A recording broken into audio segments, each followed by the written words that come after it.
기도하고 시작하겠습니다. 기도할게요. 하나님 감사합니다. 하나님께서 우리에게 상황과 환경을 허락해 주셔서 함께 하나님을 아는 지식을 함께 공부합니다. 하나님 우리에게 지혜와 총명함을 허락해 주시고 하나님을 잘 알게 우리가 도와주옵소서. 우리가 하나님을 잘 알고 하나님에 대한 지식을 배워서 하나님을 경외할 수 있도록 오직 주의 영광을 위해서 우리에게 맡겨진 일들, 사명들 감당하게 하여 주옵소서. 예수 그리스도 이름으로 기도드립니다. 아멘. 이제 드디어 오늘까지 하고 오늘 7과 8과까지 하고 다음 주부터는 딱 한 권씩 할 겁니다. 7, 8. 다음 주부터 이제 9과부터 시작해서 쭉 흘러갈 거예요. 하루에 하나씩. 그러면 아마 과제 할 때도 좀 편할 겁니다. 그래서 하나씩 할 거고 그리고 이제 진도가 어느 정도 맞을 거예요.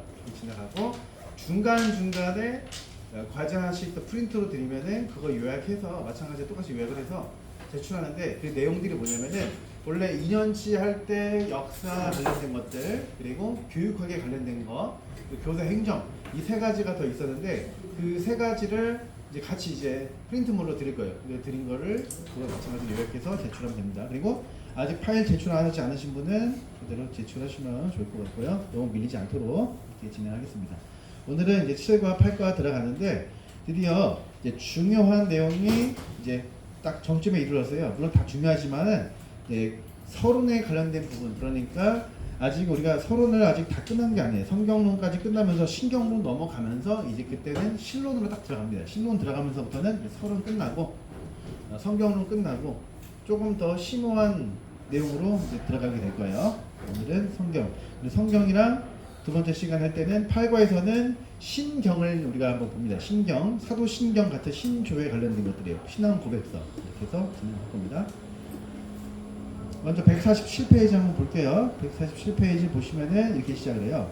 우리가 아직 시작하기 앞서서 성경에는 정경 작업이 들어가는데 정경 작업이 무엇이냐면은 구약 39권과 신약 27권 그래서 이 66권이 공식적으로 선포가 되는 그 과정이 일어나요. 그게 좀 이제 우리가 알려진 바로는 세 차례에 걸쳐 일어났는데 AD 360년경에 라우디게아 회의가 있습니다. 라우디게아 회의. 그 다음에 393년에는 히포의 레기우스 회의. 제가 세부적인 내용은 차후에 설명해 드릴게요. 그리고 397년에는 카르타고 회의. 이렇게 해서 세 번에 걸쳐서 정경 작업에 대한 공의회가 진행되고 여기서 구약에 있는 39권 신약 성경 27권이 여기서 공식적으로 선언이 돼요. 이렇게 해서 성경을 우리가 이제 보게 됩니다. 하나씩 갖고 가시네요. 챙겨가세요. 핸드아웃. 그리고 시작할 때 우리가 성경의 특성이라는 게 있어요. 이게 중요한 건데 성경의 특성에는 네 가지가 있습니다. 딱 네 가지가 있어요. 성경의 특성 뭐냐면은 자증성이에요. 자증성, 필요성, 명료성, 충족성이라고 합니다. 자증성, 필요성, 명료성, 충족성.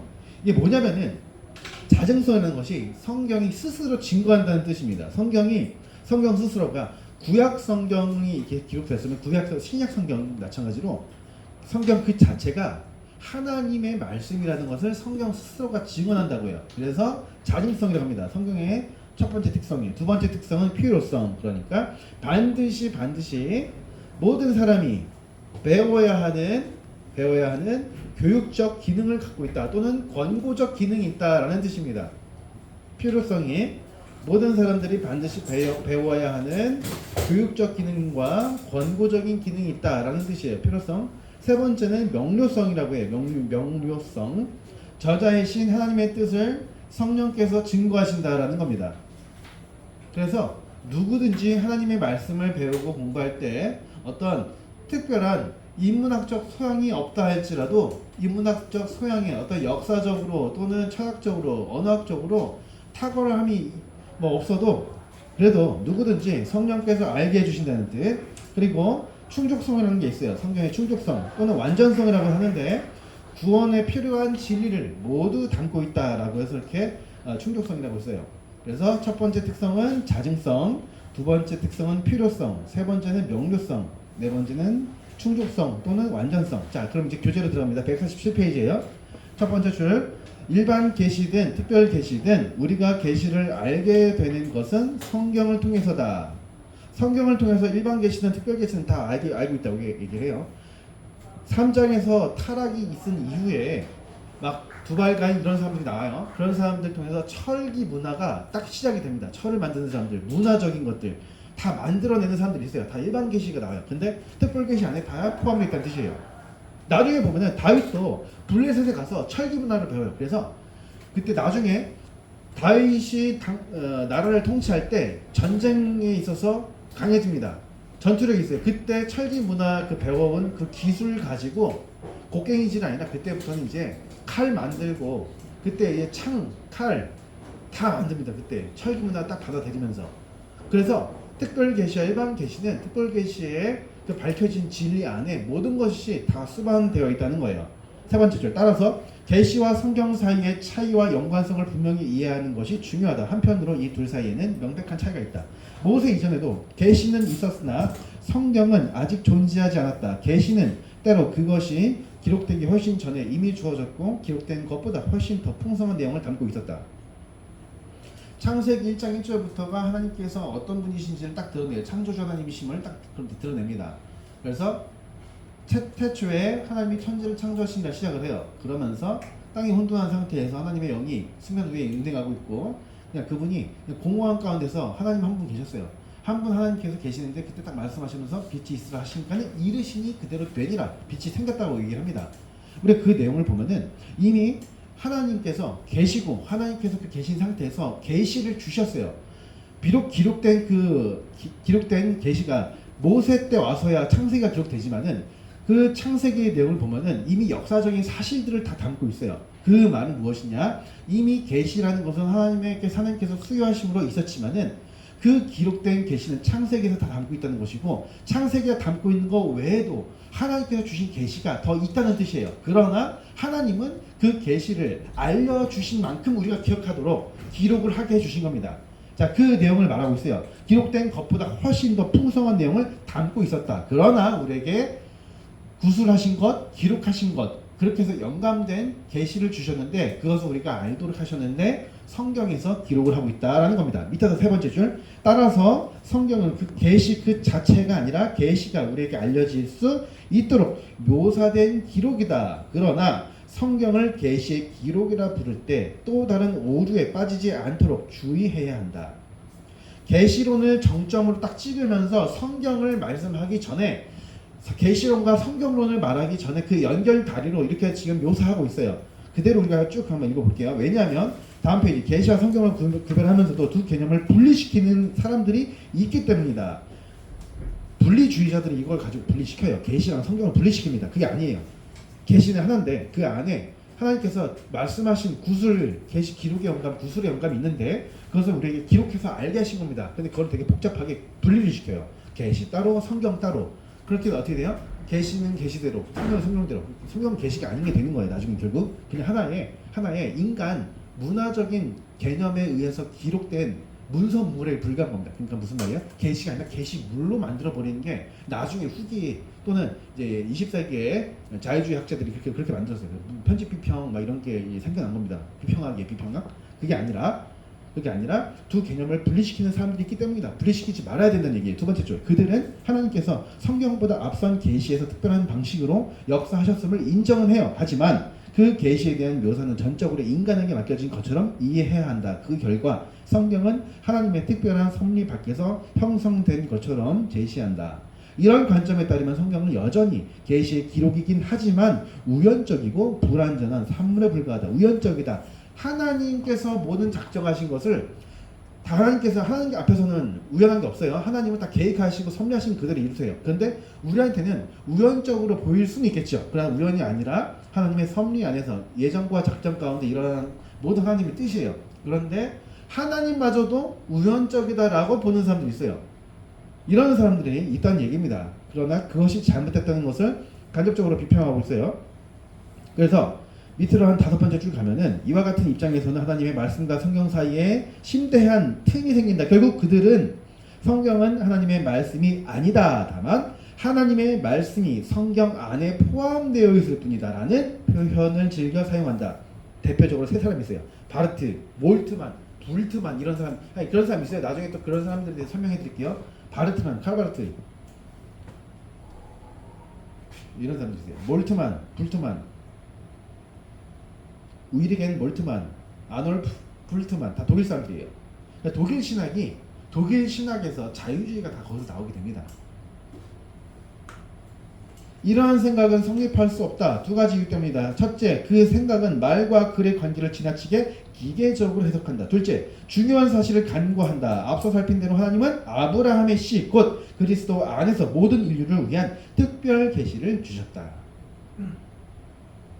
동시에 하나님은 그 계시가 기록을 통해 순수하게 보존되고 널리 전파되도록 특별한 섭리를 베푸셨다. 밑에서 세 번째 줄이에요. 특별 계시는 하나님께 속하지만 성경이 하나님의 특별한 보살핌이 없이 생겨났다는 생각은 성경 자체의 증언과 정면으로 충돌한다. 성경은 성경으로서 하나님의 말씀임을 반복하여 강력히 선언한다. 성경은 다음 페이지에 앞선 계시와 구별되지만 결코 그것과 떼어놓을 수 없다. 성경은 계시에 덧붙은 인간적, 우연적, 자의적 결합이 있는 부가물이 아니다. 오히려 계시를 구성하는 본질적 요소다. 성경은 계시의 결론이자 완성이며 모퉁이돌이자 머릿돌이다. 이렇게 해서 성경주의를 경계하는 겁니다. 성경주의. 성경주의라는 게 이제 좀 여러 가지 의미가 있지만은 대표적으로 성경을 하나의 사상적으로 보는 사람들이 있어요. 그게 아니란 얘기예요. 그러면서 특별 계시에 대한 충분성을 우리에게 알려주는 겁니다. 자, 이제부터 뭐가 나오냐면 성경의 영감이 이제부터 기록돼요. 149페이지 이제부터 본격적으로 성경의 영감이 나옵니다. 이를 확인하려면 성경에 나타난 분명한 증언들을 살펴보면 된다. 첫째, 하나님께서는 종종 선지자들에게 그들이 받은 계시를 구두로만 전하지 말고 글로 기록하라고 명령하셨다. 그래서 옆에다가 기록하시면 돼요. 계시 기록의 영감. 계시 기록의 영감이에요.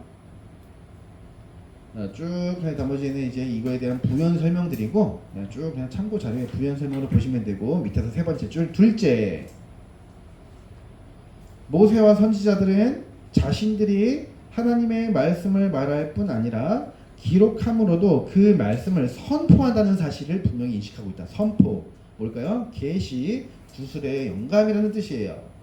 계시 구술의 영감. 150쪽 넘어갑니다. 그래서 두 번째 줄 보면은 여호와께서 말씀하사 또는 여호와께서 모세에게 이르시되 라는 표현이 서두에 붙는다. 그러므로 율법의 제정은 모세 오경은 물론 성경 전체에서 여호와께 속한 것으로 나타난다. 모든 말씀이요, 기록된 하나님의 말씀이 하나님의 말씀의 뜻이에요. 그래서 이 성경을 우리가 정확하게 공부하고 아는 것 자체가 신의 뜻을 아는 거예요. 다만 우리는 신이라고 표현하지 않죠. 우리 하나님이라고 표현합니다. 하나님이라고 고백을 해요. 오직 한 분 하나님, 그러나 삼위로 계신 하나님. 그래서 성경을 우리가 대할 때 이 성경 자체에 대한 어떤 성경주의로 이 자체로 그냥 이 성경책 가지고서 우리가 그걸 가지고 어떻게 막 숭고하게 여기는 그런 게 아니라 거기에 있는 기록된 그 말씀을 통해서 하나님께서 역사적으로 하나님의 백성들에게 뭐라고 선포하셨는지를 우리가 공부하고 배우게 되는 겁니다. 그 과정 속에서 우리에게 주신 뜻을 분별하는 겁니다. 그리고 어떻게 살아가야 하는지를 분별해서 순종하는 거예요. 구조가 이렇습니다. 하나님 말씀을 알고 알물 믿고 믿는 대로 고백하고 고백하는 대로 순종하라는 겁니다. 네 가지 내용도 다 포함하고 있어요. 자, 그리고 또 넘어가서 가운데 쭉 보시면은 셋째 가기 전에 밑에서 16번째 줄 보면은 이렇게 나옵니다. 그들은 이렇게 시작해요. 그의 진술은 모두 신념이었다 이렇게 나오면서 그들은 자신들이 기록할 때도 자신의 말이 아니라 여호와의 말씀을 전하고 있음을 알았다. 모세가 율법을 기록할 때 그랬던 것처럼 선지자들도 그들의 예언을 여호와께서 이같이 말씀하시되 여호와의 말씀이 내게 임하니라 또는 이상, 말씀, 명령과 같은 표현으로 소개했다. 밑에 이제 셋째 납니다. 셋째, 여기에 신약 성경의 증언이 더해진다. 그러면서 신약 성경의 증언 보시면은 밑으로 세 번째 줄 보면은 그들은 기록되었으되 성경의 이름과 같이 하나님께서 이르시되 하나님께서 말씀하신 겁니다. 불어내어 주신 거예요. 저자들에게 하나님께서 불어내어 주셨어요. 그래서 그것을 받은 사람이 자기 말을 한 것이 아니라 성령께서 주시는 그 말씀을 마음에 품고 믿음을 새겨서 선포한 겁니다. 그래서 베드로후서의 말씀을 쭉 보다 보면은 예언이나 계시를 아무한테나 주신 것이 아니에요. 그걸 받은 사람들이 하나님 앞에서 받은 사람들이 그것을 그대로 구술해서 고백을 한 거예요. 자, 여기서 보면은 이게 뭐냐면 밑에서 네 번째 줄 잘 보세요. 구약 성경은 여러 부분으로 구성되어 있다. 또한 여러 저자들에 의해 기록되었다. 그러나 그 모든 책은 하나의 전체를 이룬다. 그 안에는 유기적인 통일성이 있다. 바로 계시의 축자적 영감이라고 해요. 계시의 축자적 영감.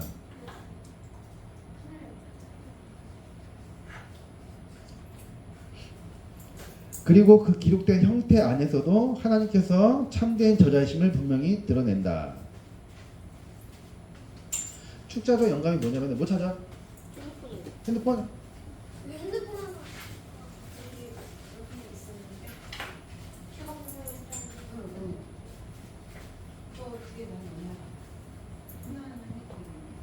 자, 여기 보시면은 축자적 영감이 뭐냐면은 글자 하나하나, 문단, 텍스트 전부 다 하나님의 영감으로 기록된다는 뜻이에요.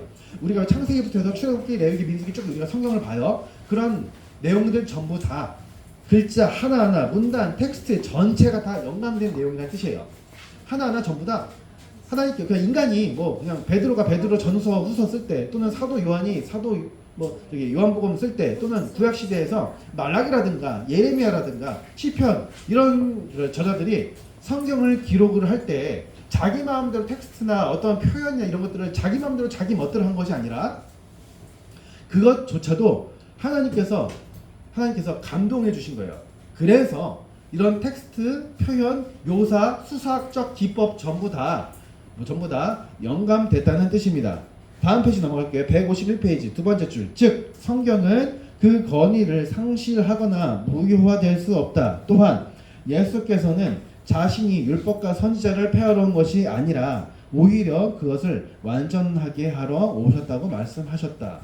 그러면서 사도 베드로는 예언의 말씀이 확실하고 신뢰할만 하며 우리의 길을 비추는 빛이라고 증언한다. 그리고 밑으로 한 네 번째 바로 밑에 줄 볼게요. 구약의 예언은 선지자들 자신의 사사로운 예견이나 해석에서 비롯된 것이 아니기 때문이다. 그러면서 오늘 말씀 나오네요. 예언은 언제든지 사람의 뜻으로 낸 것이 아니고 오직 성령의 감동하심을 받은 사람들이 하나님께 받아 말하는 것임이라. 옆에 바울도 나오고요. 믿음으로 성경을 읽을 때 하면서 지혜를 얻게 된다고 말합니다. 밑으로 세 번째 줄 넷째 신약 성경 자체와 관련해 예수께서는 친히 어떤 글도 남기지 않으셨다. 그러나 그분은 사도들을 택하여 부르셨다. 그리고 자신이 세상을 떠난 후에도 세상 한가운데서 자신의 증인으로서 서도록 그들에게 능력을 주셨다. 그래서 계시의 유기적 영감. 잠깐만요. 야 저기 잠깐만 뭐해? 나가서 해. 나가서 없잖아요 핸드폰. 없어. 전화해봤어? 그리고 지호 아까 왔다 갔거든? 확인해봐. 지호 왔다 갔어. 담이. 담이. 담이 왔다 갔어.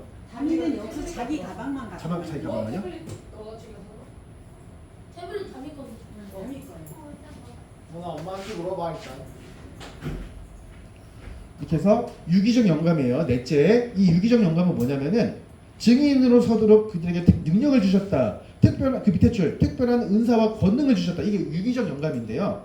우리가 이게 여기 이 149페이지 잘 봐야 되는 게 아까 첫째 말할 때는 계시 기록 영감 얘기했어요. 기록된 게 다 글로 기록해 놓으라고 명령하셨고 그 선포하는 것 다 계시 구술의 영감 말씀하셨고 셋째에서는 축자적 영감 글자 하나하나 수사학적 텍스트 문법 전부 다 영감됐다고 했고 넷째에서는 유기적 영감이 뭐냐면 저자가 있던 그 배경 환경 상황 저자가 가지고 있던 인문학적 소양까지도 다 하나님께서 만들어 주시고 조성해 주시고 그것을 가지고서 하나님께서 감동해 주셔서 기록을 했다는 얘기예요. 예를 들면은 자 마태복음의 저자 마태 마태복음의 저자가 마태잖아요. 마태가 세리였어요.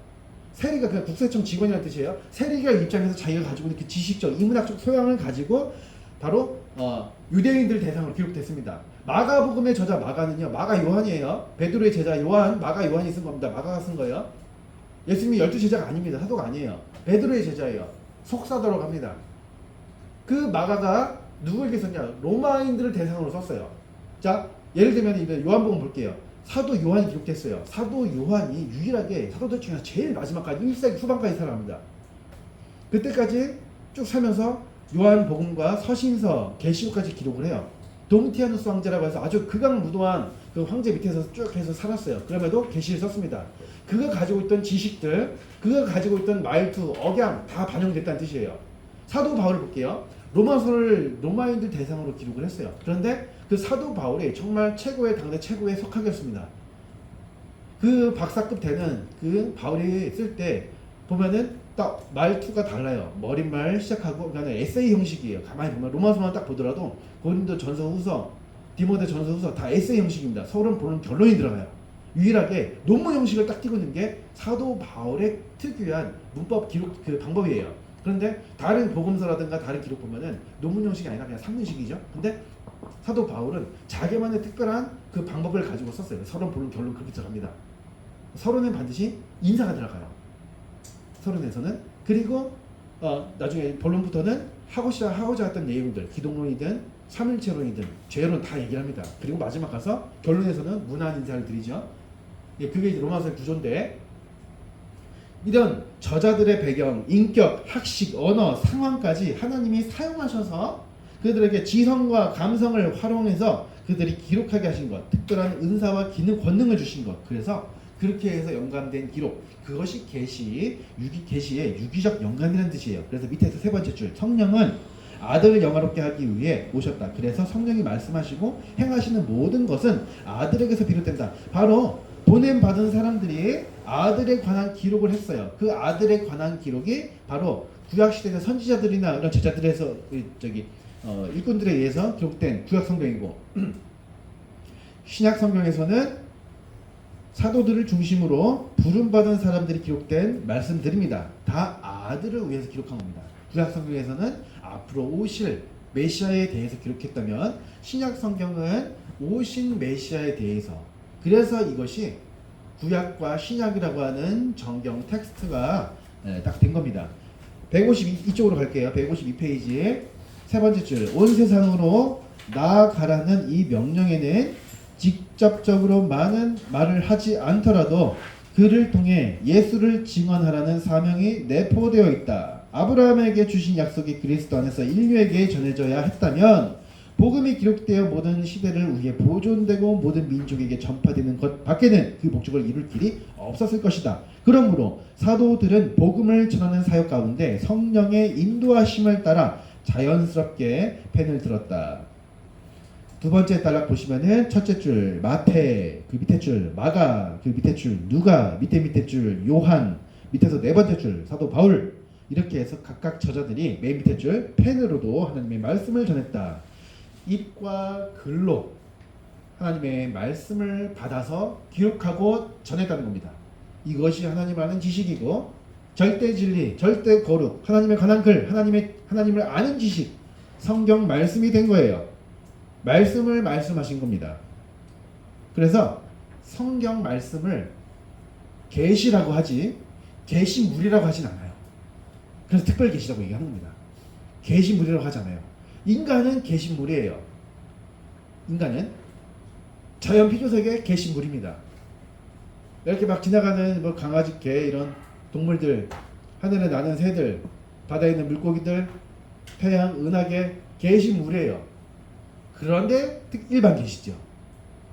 그 일반 계시로는 하나님을 알 수 있도록 종교심과 양심을 주셨어요. 그런데 그걸로 가지고선 구속주 하나님을 알 수는 없습니다. 왜요? 구속주 하나님을 알기 위해서는 그 일반 계시의 불충분성 때문에 특별 계시의 충분성을 알아야 돼. 바로 성경 말씀을 알아야 구속주 하나님을 우리가 배울 수 있다는 겁니다. 모든 구원의 길은 나로 말미암지 않고는 아버지께로 올 자가 없느니라. 요한복음 14장에서 말씀하잖아요. 14장 6절이죠. 개가 진리요 생명이시다. 그런 부분에서 요한복음 11장과 14장에서 얘기를 하는데 내가 곧 길이요 진리요 생명이 나로 말미암지 않고 아버지께로 올라갈 자가 없느니라. 하나님의 아들이신 예수님을 잘 알고 믿고 따르지 않으면은 아버지께로 올 자가 없대요. 그래서 일반 계시에서는 그걸 얘기하지 않아요. 특별 계시인 성경에서 그걸 가르칩니다. 특별 계시 중에서도 선견자 가시나 나단의 그런 지금 우리가 받은 게 없잖아요. 그래서 계시가 모든 하나님 계시가 정말 정말 많습니다. 광범위해요. 그러나 하나님께서 정경이라고 하는 66권의 텍스트를 주셨고 그 모든 텍스트가 계시 구술의 영감, 기록의 영감에 의해서 기록된 텍스트이며 또한 그와 동시에 유기적 영감, 축자적 영감에 의해서 기록된 계시라는 겁니다. 그래서 성경 말씀 자체가 계시이자 그 계시 요체가 누구에 대한 글이라고 했어요? 예수님에 대한 글. 그래서 계시의 요체가 핵심, 중심, 메이저가 누구냐? 그리스도란 뜻입니다. 그래서 하나님의 말씀인 성경을 배울 때 그리스도의 사랑과 또 그리스도의 공로와 아버지의 사랑을 배우는 겁니다. 축도에 뭐라고요? 그리스도의 은혜와 아버지의 사랑, 성령의 임재. 그걸로 축도하잖아요. 삼위일체는 좀 접근을 했을 때 딱 나오잖아요. 그래서 특별계시의 충분성이라고 하는 것이 거기서 나오는 거예요. 모든 구원의 지식이 성경의 필요성, 명료성, 자증성으로 인해서 다 주어지는 겁니다. 자, 계속 볼게요. 153페이지 위에서 두 번째 줄. 모든 사도는 생명과 심판의 문제를 그들이 말씀을 수용하는지 여부와 결부시켰다. 그 말씀을 받아들이는 이는 영원한 생명에 이르고 거부하는 이는 영원한 죽음에 이른다. 이와 같은 확신 위에서 사도 요한은 요한계시록의 마지막 장에서 이렇게 경고한다. 즉 이 책에 예언에 더하거나 빼는 자는 하나님께서 이 책에 기록된 재앙으로 그를 심판하실 것이다. 밑에 줄이에요. 계시 기록의 영감입니다. 계시의 기록을 가능하게 한 성령의 특별한 사역은 일반적으로 영감이라고 부른다. 디모데후서 3장 16절이에요. 디모데후서 3장 16절 한번 펴볼까요? 한번 읽어봐야 되는데 디모데후서 3장 16절 한번 펴볼게요.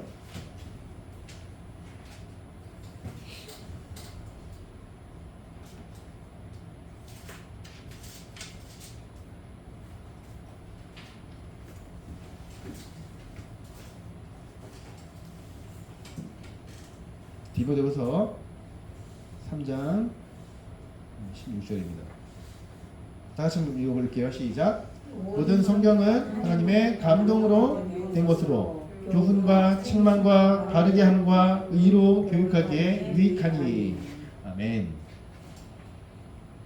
그 의로 교육하기 유익하기 때문에 그래서 하나님의 일을 행할 능력을 갖추게 되는 거예요. 그게 3장 17절의 말씀입니다. 결론이에요. 사도 바울이 이단이 활개치고 다니는 상황 속에서 디모데에게 얘기해 준 게 뭐겠어요? 야, 디모데야, 너 어렸을 때 성경을 알지 않냐? 그 성경이 어떤 말씀이냐? 이런 말씀이야. 하나님의 영감으로 기록되었다. 그래서 의로 교육하기에 유익하다. 오직 성경 말씀만이 모든 일반 계시를 다 품고 있고 그 가운데서 하나님을 아는 지식을 배우고 우리 자신을 아는 지식을 배워야 된다라고 가르치고 있어요. 그렇게 해야 하나님의 일을 행할 능력을 가질 거 아니냐라고 하는 것이 이 디모데후서 3장을 얘기하고 있어요. 그러면서 4장 가면은 나의 떠날 날이 다 가까웠다. 내가 이제 전제와 같이 부어졌거늘 많은 사람들이 바른 교훈을 받으려고 하지 않고 세속적으로 빠지고 있다. 너는 어서 내게 와라. 올 때 마가 데리고 와. 이 얘기하는 거예요. 이렇게 해서 영감된 하나님의 말씀이라는 얘기를 이렇게 하고 있어요. 153페이지 밑에서 두 번째 줄. 성령의 영감을 명확히 이해하게 하는 또 하나의 현상은 소위 예술가의 영감이다. 하나님의 영감을 알기 위해서 예술가들이 어떤 영감을 가지고 작품을 써내리는지에 대한 그 부연 설명이기 때문에 이 154페이지는 그냥 이게 특별계시라는 것보다는 영감을 설명하기 위해서 바빙크가 부연 설명하는 부분이기 때문에 이 부분은 그냥 패스할게요. 바로 155페이지로 갑니다. 154페이지는 그냥 한번 참고 자료예요. 그래서 하고자 하는 말은 155페이지로 바로 넘어가서 세 번째 줄. 세상과 교회에서 나타나는 성령의 모든 사역은 선지자들과 사도들에게 주어진 영감과 동일하지 않다. 그러나 그 사역들은 영감의 의미를 더 분명히 이해해야 하고 설명하는 데 도움을 준다. 하나님의 영이 특별한 의미로 그들의 자녀들 안에 거하시듯 그 동일한 영은 모든 피조물 안에서도 단지 이름뿐 아니라 실제의 능력과 진리로 역사하신다. 여러분 그 세상과 교회 선지자들과 사도들에게 주신 그런 울림, 떨림, 마음의 감동이요. 오늘 우리에게 주시는 그 감동이랑 차이가 있다는 걸 알려주고 있어요. 나중에 직분에 대해서 우리 한번 이제 공부할 건데, 직분에는요 비상직이 있고 항존직이 있어요. 비상직이 있고 항존직이 있는데, 비상직은 무엇이냐? 하나님께서 성경이 기록되는 그 당시에 일시적으로 잠깐 동안 내리신 직분을 뜻합니다. 하나님께서 정하신 특별한 기간 동안만 사역하도록 부르신 직분이에요. 구약에는 왕직, 선지자, 제사장직이 있죠. 신약 성경에는 사도직이 있죠. 사도직. 오늘 사도 있어요? 신사도 운동 이단들이 사도직이 있다고 얘기를 해요. 자기들이 사도로 부름받았다고 얘기해요. 그게 신사도라고 얘기하는데, 신사도 운동하는 사람들 여러 가지 있습니다. 저기 이렇게 막 쓰러뜨리고 넘어뜨리고 하는 그런 데 있어요. 근데 가지 마세요. 평생 후회합니다.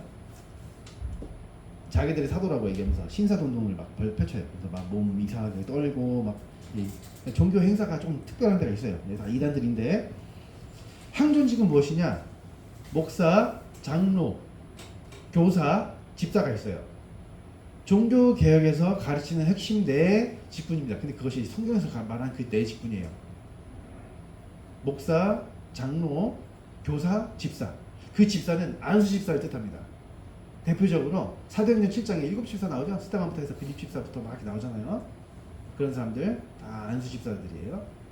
그러나 현대로 오면서 각 교단마다 헌법이 세워지죠. 그러면서 여성 지도자 또는 여성 사역자들도 세우면서 권사 직분도 생겨나게 되고, 은퇴 권사 또는 이렇게 장로 직분에도 그렇고, 은퇴 장로, 원로 장로 이런 식으로 원로 목사, 은퇴 목사 이런 직분들이 더욱더 세워지게 됩니다. 구체화된다는 얘기예요.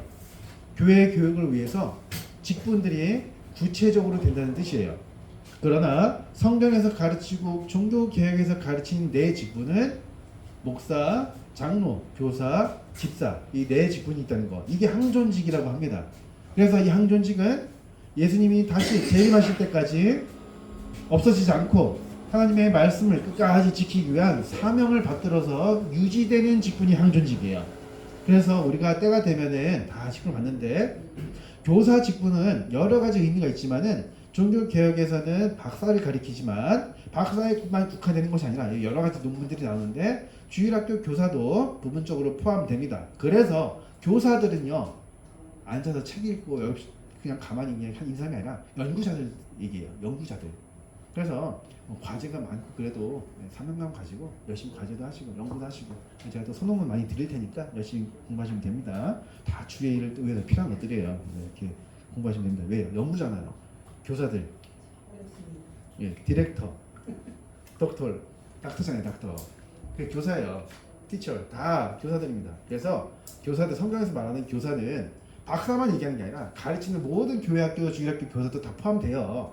그래서 그 교사들은 어떤 사람들이냐면은 여러 직분들 중에서도 특별하게 말씀 연구에 특화된 사람들, 인문학적 소양이 있는 사람들이 교사로 섬겼어요.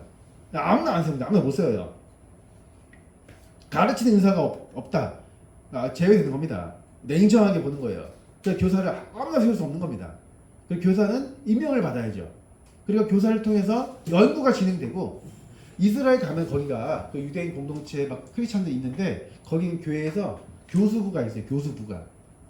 교육받은 교사 선생님들이 다 석사, 박사도 돼요. 학사로 나왔다 하더라도 연구를 잘하는 그런 학사 또는 석사, 박사 이런 분들이 그 교회 그룹 안에서 교수부로 형성되어 있어요. 그래서 교회의 방향성, 교육 방향성을 교수부에서 연구를 해요. 시니어 패스터, 또 메이저 패스터 다 모입니다. 원로 목사, 은퇴 목사, 모든 목사님 다 모이고, 교사들 다 모여요.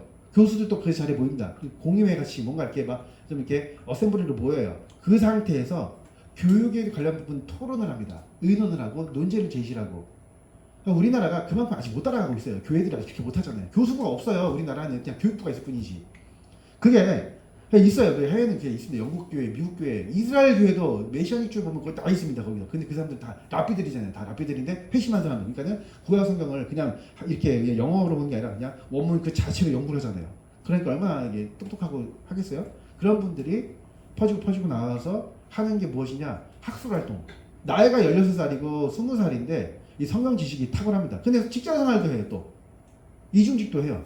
그러니까 우리나라가 그런 걸 보면서도 세계의 어떤 포럼에 보면은 조금 우리가 좀 뒤처지는 게 있어요. 그러나 그런 걸 아셨으니까 이제 우리 3년교회는 이제 나중에 이제 교수가 생길 거예요. 여러분들 중심으로 제가 이렇게 만들어 드릴게요. 3년교회 있는 동안 다 만들어 놓고 갈게요. 제가 이스라엘 갈 때까지. 여기는 저기 5분 중심으로 해서 이렇게 안 보이는 분들 그래서 다 해가지고 여기 이제 쌤들이랑 선생님도 그렇고 나중에 우리 교수가 되는 거예요 이제. 그건 언제 가시는데요? 모르겠어요. 어떻게든 제가 가기 전까지는 제가 어떻게든 여러분들 뭐 입학을 시키든 대학원 입학시키든 대학교를 입학시키든 제가 도와드릴게요. 도와드리고 필요하면 뭐 이렇게 건의해서 제가 장학금도 주기 하고 이렇게 있어 가능해요. 그래서 여러분들이 가서 여기 가고 석사를 한다고 하는데 지원도 받고 그러면서 직장생활도 하고 사업자가 되라는 게 아니라 여러분들이 가지고 있는 직업과 저도 지금 직업 있잖아요. 열심히 돈 벌고 돈은 벌고 주말 되면은 가르치고 그래서 그렇게 해서 여러분들이 하나님 부르실 때까지 30년 40년은 이제 교회에서 헌신하는 겁니다. 그런 거예요. 자 계속 보겠습니다. 다음 페이지 156페이지입니다. 세 번째 줄. 그러므로 성경이 우리에게 가르치는 교리는 분명하다. 하나님 곧 그분의 영이야말로 하나님의 말씀의 실제적인 화자이시다. 그분은 말씀하실 때마다 선지자들과 사도들을 그분의 통로와 기관으로 사용하셨다. 사도들과 선지자의 터 위에 세워진 게 뭐예요? 그게 교회입니다. 아시겠죠? 선지자들과 사도들의 터, 그들의 가르침을 믿는 자들이 세워진 것이 교회라는 겁니다. 선지자들의 가르침, 구약성경이잖아요. 사도들의 가르침, 신약성경이네요. 구약과 신약을 배우고 그 말씀 위에 세워진 교회가 하나님의 교회이고 오늘날 우리의 교회예요. 그래서 우리가는 막 외경 이런 거, 위경 이런 거 공부 안 하잖아요. 할 필요도 없고 그냥 66권 정경 가지고서 우리 공부하죠. 다음 단락이에요. 156페이지 두 번째 문단 두 번째 줄. 성령의 손에서 그저 스피커 장치처럼 기능했다고 추론한다면 이는 성경에 대한 심각한 오해다. 인간 저자들, 선지자들과 사도들이 어떤 의식 없이 그냥 옆에서 성령께서 불러줄 테니까 저거 하면서 태초 하나님이 천지 창조하셨대 이거 불러주는데 그대로 해서 막 타닥수가 타이핑 치듯이 기록하듯이 그런 기계적인 게 아니었다는 뜻이에요. 스피커 장치처럼 기능했다고 추론한다면 그거는 오해란 얘기예요. 세 번째 줄. 하나님은 언제나 자신의 작품을 존중하시며 이성적 피조물을 이성 없는 존재로 대하지 않으신다. 아까 뭐라고 했어요? 축자적 영감, 유기적 영감할 때 모든 상황과 환경과 그 저자들의 인문학적 소양도 사용하신다고 했죠. 그래서 바울은 바울의 그 가치관과 신념과 공부한 그 내용을 통해서 사도 바울의 그 스타일의 형식으로 성경을 기록을 했죠. 마태는 세리였어요. 자, 누가를 볼게요. 누가복음 보면은 의사잖아요. 그래서 어떤 손 마른 자, 그럼 한 손 마른 자 정확하게 딱 집어내요. 그냥 다른 복음서 저자들이 그냥 이렇게 어디 뭐 문둥병자 같대. 근데 그 사람은 온몸에 나병 드는 사람. 구체적으로 의사가 진단한 내용에 맞게 텍스트를 구체화시킵니다. 그리고 어떻게 해요? 역사적으로 서술하죠. 그게 당시 의사들이 가지고 있던 역사 인식이었어요. 시간적, 연대기적 배열로 서술을 합니다. 그게 누가의 특징이에요. 그래서 마태, 마가 이런 거 보면은 누가복음이 연대기적으로 쭉 쓰여지고 누가복음이 끝나고 나서 어디로 넘어가요? 사도행전으로 넘어가요. 근데 예수님께서 부활 승천하시잖아요. 그러면서 사도행전 1장에서 보면은 데오빌로 각하에게 이전에 앞전에 쓴 글 누가복음 그 이후에 만신만 본받은 내가 기록합니다. 각하여 잘 들으세요 하면서 사도행전 1장 8절 보세요. 예수님께서 딱 승천하시기 전에 뭐라고 했는지 성령이 너에게 임하시면 너희가 권능을 받고 예루살렘과 온 유대와 사마리아 땅끝까지 이르러서 내 증인이 될 것이다 라고 하면서 딱 부활 승천하세요. 그러면서 그냥 멀뚱히 보고 있으니까 아니 갈릴리 사람들아 왜 멀뚱히 보고 있냐. 올라가신 그 모습 그대로 내려올 거야. 그걸 알려주고 계세요. 그러니까 어떻게 돼요? 누가복음 24장 끝에서는 성전에서 늘 찬송하니라. 마찬가지로 1장 끝에 보면은 늘 찬송해요.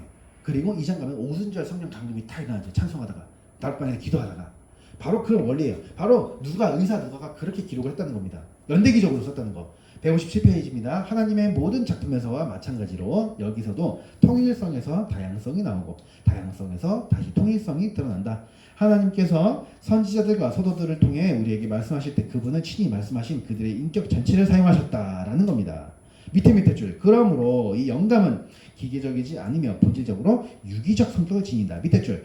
이러한 영감의 개념을 통해 우리는 성경의 인간적인 면을 올바르게 이해할 수 있다. 성경은 단번에 하늘에서 완성된 형태로 내려온 것이 아니라 오랜 세월에 걸쳐 점진적으로 형성되었다. 밑에 줄. 구약 성경은 39권으로 밑에 줄. 이 순서는 연대순이 아니다.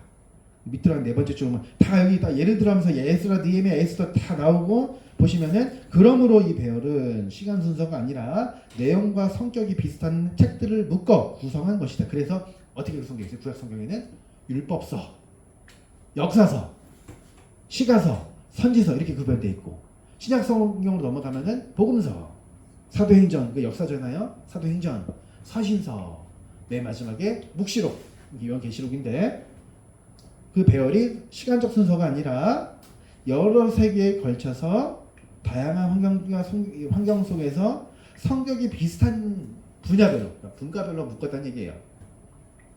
지금 정정이 158페이지입니다. 첫 번째 줄. 이를 통해 우리는 하나님의 영의 영감이 그분의 거룩한 사람들의 삶과 생각 속에 깊고 넓게 영향을 미쳤다는 사실을 깨닫게 된다. 여러 세기 동안 모세 시대에 이르기까지 성경은 존재하지 않았다. 다시 말해서 창세기 50장 전체를 보면은 나중에 후기에 가서 출애굽 시대에 가서 모세를 통해서 기록됐잖아요. 그걸 역사적으로 하나님께서 감동 주셔서 기록했잖아요. 그 말은 모세가 오기 전까지 그 창세기에 있었던 그 내용 동안에 기록된 게시물이 없었다는 뜻이에요. 문건이 있었다 하더라도 물론 뭐 이런저런 뭐 이집트에 있던 함무라비 뭐 법전 뭐 이런 것들에 대한 얘기들도 많이 있고 여러 가지 이런 수많은 기록물이 있다고 하지만은 하나님께서 주신 이 계시는 모세 시대에 이르기까지는 성경이 존재하지 않았다는 거. 그렇다고 해서 계시가 없었느냐? 그건 아니죠. 구전으로 왔었잖아요. 가르침이 있었고 그래서 하는 거. 그래서 모세 이전에도 특별계시의 역사 속에서 중요한 말씀의 사건이 글로 기록되었고 그것을 모세가 자신의 책에 담아 보존했을 가능성은 충분히 있다. 그래서 쭉 한번 그냥 보시면 되고요. 밑에서 세 번째 줄. 그 말씀은 밑에서 네 번째 줄이네요. 그 말씀은 곧바로 문자로 기록되지 않았다. 그것은 가문과 족속 가운데서 부모에서 자식에게 구전으로 전해졌다. 제 밑에 줄. 그 시대에는 이러한 다음 페이지 전승 방식으로만으로도 하나님의 말씀을 순수하게 보존하고 전달하는데 충분했다. 세 번째 줄. 그러나 시간이 흐르면서 인류가 많아지고 온갖 우상 숭배와 미신에 빠지게 되었다. 그러자 이런 전승 방식은 더 이상 기능하지 않았다. 하나님의 말씀을 기록하는 일은 모세와 함께 시작된다. 그가 작업할 때 이미 글로 된 문서들이 존재했을 가능성이 있다. 확실히 알 수는 없지만 모세 자신이 기록한 글이 모세오경 몇 곳에서만 언급된다는 점을 보면 그 가능성은 더욱 커진다. 그래서 계시 기록의 시작 단계가 모세로부터 시작된다. 이렇게 알고 있으면 됩니다. 이렇게 해서 밑에서 한 7번째 줄. 모세오경은 여전히 모세의 책, 모세의 율법으로 남기 때문이다. 바울도 대체로 자신의 편지를 원칙적으로 직접 쓰지 않고 대필자를 통해 기록하게 했다. 시편도 때로 전체를 다윗의 작품으로 간주한다. 그 이유는 몇몇 시편이 다른 사람들의 작품일지라도 다윗이 시가서의 창시자이기 때문이다. 밑에서 두 번째 줄. 이 모세의 율법 곧 하나님께서 족장들과 맺으시고 시내산에서 이스라엘에게 확정하신 언약 또한 모세의 율법 속에 잘 정돈된 하나님의 언약에 기초하여 나중에 성령의 인도 아래 이스라엘 역사 속에서 세 가지 거룩한 문헌 곧 선지서, 시가서, 지혜서가 생겨났다. 쭉 그래서 종선으로 줄 치시고 보시면 됩니다. 그리고 161페이지에 밑에서 11번째 줄. 하나님께서 친히 이루실 메시아적 미래에서 완전하게 성취될 것을 바라보았다. 선지자들은 망루에 서서 온 땅을 돌아보았다. 그들은 시대의 징조를 자신의 판단이 아니라 성령의 빛으로 분별했다. 그리고 종교적, 도덕적, 정치적, 사회적인 모든 영역에서 이스라엘의 형편을 살폈다. 역사적으로 하나님의 말씀이 기록되는 배경에 대해서 설명해 줍니다. 162페이지 여기서 네 번째 줄. 이 과정을 통해 선지자들이 하나님의 말씀으로 선포한 말씀은 언제나 그들의 현재를 훨씬 뛰어넘는 의미를 지니게 되었다. 그 말씀은 더 이상 고대 이스라엘 내부에서만 한계를 갖지 않았다. 이제 그 말씀은 땅 끝까지 확장되어 온 인류 가운데서 이루어질 내용을 담게 되었다. 그래서 예언의 말씀은 점차 기록으로 남기기 시작했다. 주전 9세기 곧 요엘과 오바댜의 시대부터 선지자들은 하나님의 명백한 명령을 받아 때때로 자신의 설교를 기록했다. 이는 그 말씀이 마지막 날까지 영원히 선지자들의 말로 남도록 하려는 뜻이었다. 또한 후손들이 그 말씀의 참됨을 인정하도록 하려는 명백한 목적도 있었다. 이렇게 해서 전체적인 흐름이 전부 다 하나님께서 저자들을 통해서 유기적 영감이고 축적적 영감인데 이러한 방식으로 인간 저자들에게 하나님의 말씀을 기록하게 하신 것. 그래서 오류가 없다는 얘기예요. 성경에는 그 어떤 오류가 없다는 얘기입니다. 역사적으로 오류가 없고 규범, 가르침, 교훈에 있어서 조금 더 오류가 없다는 것을 알려주고 있습니다. 165페이지예요.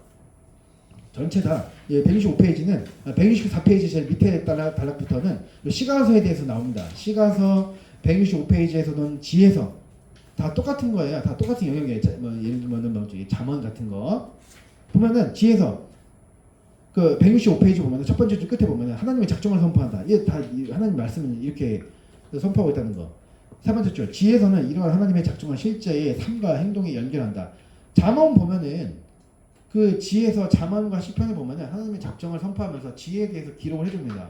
실제적으로 일상에서 어떻게 삶에서 적용해야 되는지를 알려주고 있다는 얘기예요. 모든 하나님의 말씀, 이 특별 계시인 성경은 전체 모든 말씀들이 하나님에 의해서 기록이 된 거고 영감 주신 그 영감에 따라서 감동에 따라서 특별히 지정된 저자들에 의해서 기록이 됐다는 겁니다. 그리고 그 자체가 하나님께서 사용하셨다는 것이고 그들을 통해서 말씀하셨다는 겁니다. 자, 그리고 165페이지 밑에서 한 7번째 줄 보면은 이로써 선지자직과 제사장직과 왕직 3중직이 나오네요. 옛 언약 아래서 이스라엘과 인류를 위한 그 부르심을 이루었다. 그리고 이 귀한 보물인 거룩한 문헌은 그리스도 안에서 온 세상의 공동 자산이 되었다. 밑에 줄 성취가 약속과 조화를 이루듯이 신약의 성경도 구약의 성경과 깊이 연결된다. 구약은 신약 안에서 비로소 드러나며 신약은 그 핵심과 본질이 이미 구약 속에 놓여있다. 다음 페이지에요. 첫 번째 줄 구약과 신약이라는 이름은 처음에 하나님께서 그리스도 이전과 이후에 그분의 백성에게 주신 은혜 언약의 두 경륜을 가리킨다. 그래서 경륜의 다양성이 구약과 신약에 기록되었다는 뜻이에요. 그러나 점차 이 두 언약의 경륜을 묘사하고 설명하는 글들 전체를 지칭하게 되었다. 맨 밑에서 세 번째 줄 내 복음서는 신약 성경의 첫 부분에 자리한다. 그러나 이 네 책이 네 가지 서로 다른 복음을 담고 있는 뜻은 아니다. 성경이 증언하는 복음은 오직 하나 곧 예수 그리스도의 복음이기 때문이다. 167페이지 하지만 하나의 복음은 네 사람에 의해 네 가지 방식으로 묘사되었다. 여기 보시면은 가운데 두 번째 단락 보면 마태가 나오고요. 밑에서 7번째 줄 마가 168페이지 첫 번째 줄 사랑받는 의사 누가 보시면은 한 위에서 한 10번째 줄 보면은 데오빌로 나와요. 주 70에서 75년에 기록되어 있다고 사도행전을 같이 기록했다고 나옵니다. 이 세 복음서는 서로 밀접하게 연결되어 있다. 즉 마태 마가 누가 복음은 공간 복음 관점이 똑같다는 뜻이에요. 공간 복음서라고 말합니다. 서로 밀접하게 연결되어 있다고 얘기해요. 그리고 밑으로 한 두 번째 줄 내려가면 네 번째 복음서는 다른 성격을 지닌다. 밑에 줄 제자 요한은 하면서 밑으로 두 번째 줄 예루살렘을 떠나 말년에 바울의 후계자로서 에베소에 이르렀다. 사도 요한이 에베소에서 목회했거든요. 도미티아누스 황제 치세인 주후 95년에서 96년에 그는 반모섬으로 유배되었다. 그 후 주후 100년 무렵 순교자로 생을 마쳤다. 그러면서 제일 마지막에 쓴 말씀이 요한계시록이에요. 169페이지입니다.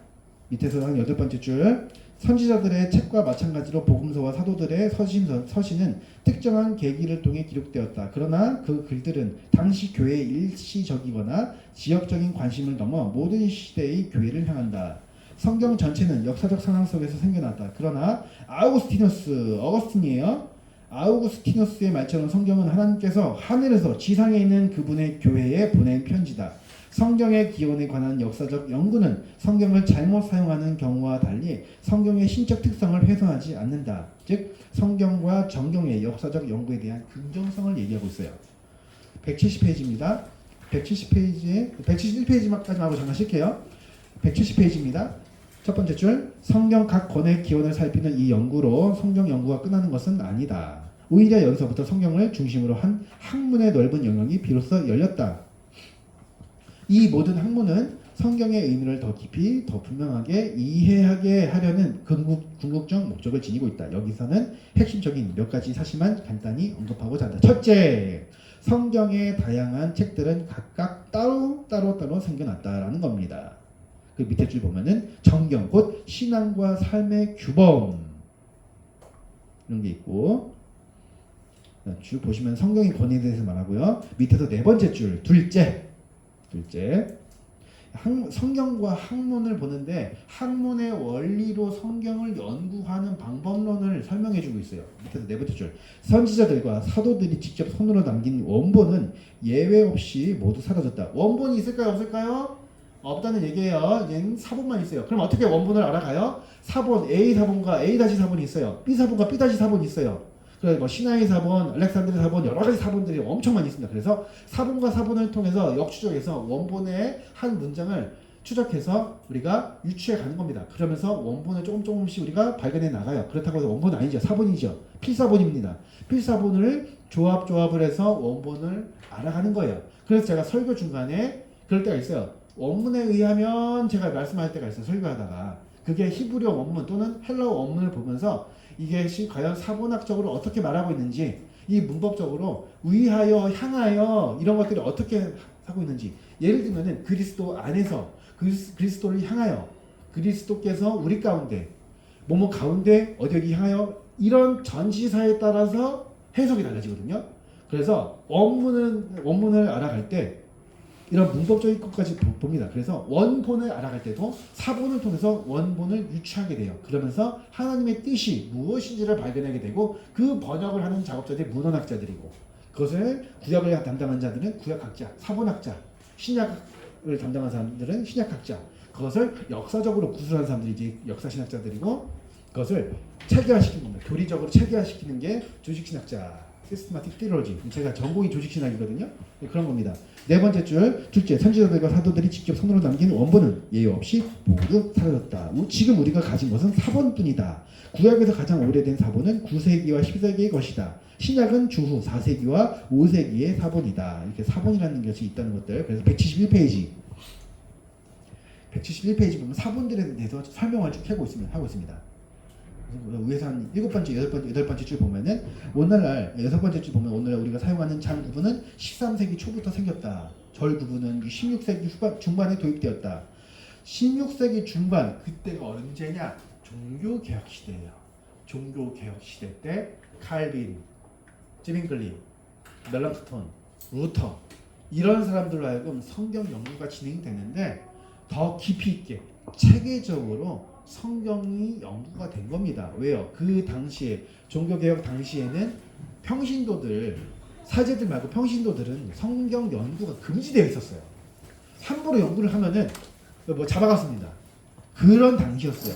그런데 그것이 아니라 모든 하나님의 성도들이 성경을 연구하도록 다 무국어로 번역을 시작했다는 얘기예요. 셋째, 구약 성경은 히브리어로 기록되었고 신약 성경은 헬라어로 기록되었다. 그래서 이러한 언어를 알지 못하는 사람들에게 성경이 전해지자마자 번역이 필요해졌다. 그래서 번역자들이 생겨난 거예요. 우리 한국말도 다 이게 성경들이 다 번역이 된 겁니다. 그리고 밑에서 7번째 줄, 넷째, 유대인의 시대부터 오늘에 이르기까지 모든 세대는 성경을 해석하는 일에 매우 큰 관심과 노력을 기울여왔다. 그래서 전치사에서 어디 안에 어디 향하여 가운데 이런 해석, 이런 전치사 문법까지도 신경을 쓰지 않으면은 이상해집니다. 자, 제가 재밌는 사실 하나 해드릴게요. NIV 성경 보면은 재밌는 게 나와요. 그래가지고 짜집기가 나오는데 그런 분들이 계세요.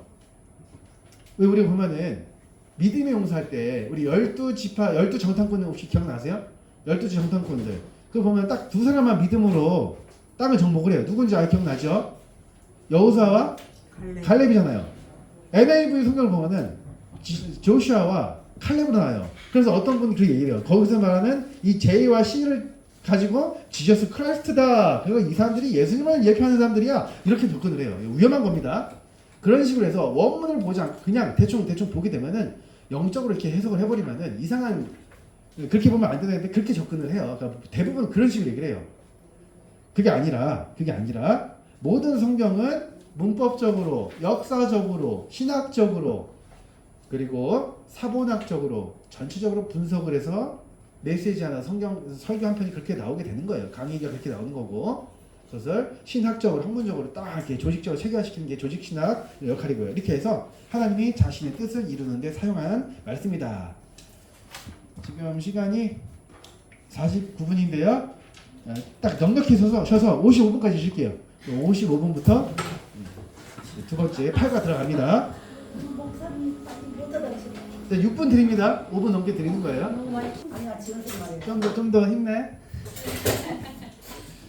젊은 것이 힘내. 부모님께 리스트 몇 젊은 것이 애기 화면으로 자, 우리가 이제 8과를 진행하는데 8과는요. 신경이에요, 신경.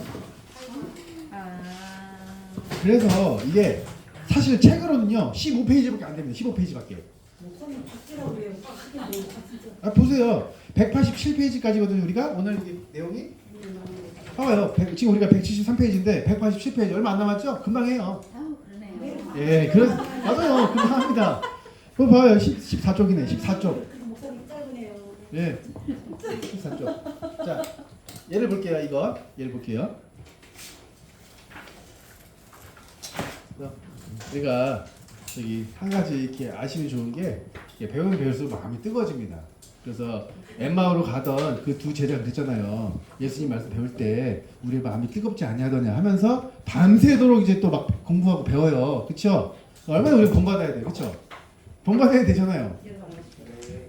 그렇죠? 본받아야 되기 때문에 우리가 시간은 잠깐 좀 이렇게 좀 내려놓고 우리가 마치 엠마오로 가는 두 제자가 예수님 만났을 때 말씀을 듣다 보니까는 어느새 저녁이 되고 밤이 돼 버리고 이렇게 됐잖아요. 그래서 우리도 그런 모습을 좀 우리가 본받을 필요는 있어요. 그래서 이제 내시지만은 그래서 제가 밤새도록 하진 않으니까 우리가 마치 엠마오로 가는 두 제자가 된 것처럼 시간에 대해서는 조금 자유하시고 뒤에 뭐 특별한 거 없지 않아요? 집에 갔어요? 예, 아니요. 지금 4시 반, 5시 뭐 특별한 거 없잖아요. 그래서 예정모험 장모님? 만약에 예정모험 장모님하고 데이트 하신다거나 양정 장모님이랑 데이트 하신다면 제가 4시 20분에 제 끝날이 될 수는 있어요. 근데 아마 데이트는 없으실 것 같고. 오케이. 데이트 있어? 젊은 사람 데이트 해야죠. 네. 족구하러 가야죠. 네? 목사님. 축구하러 제가 일단 이성준 목사님한테 늦었을 때고 얘기했으니까 아니. 제가 알았어. 아니에요.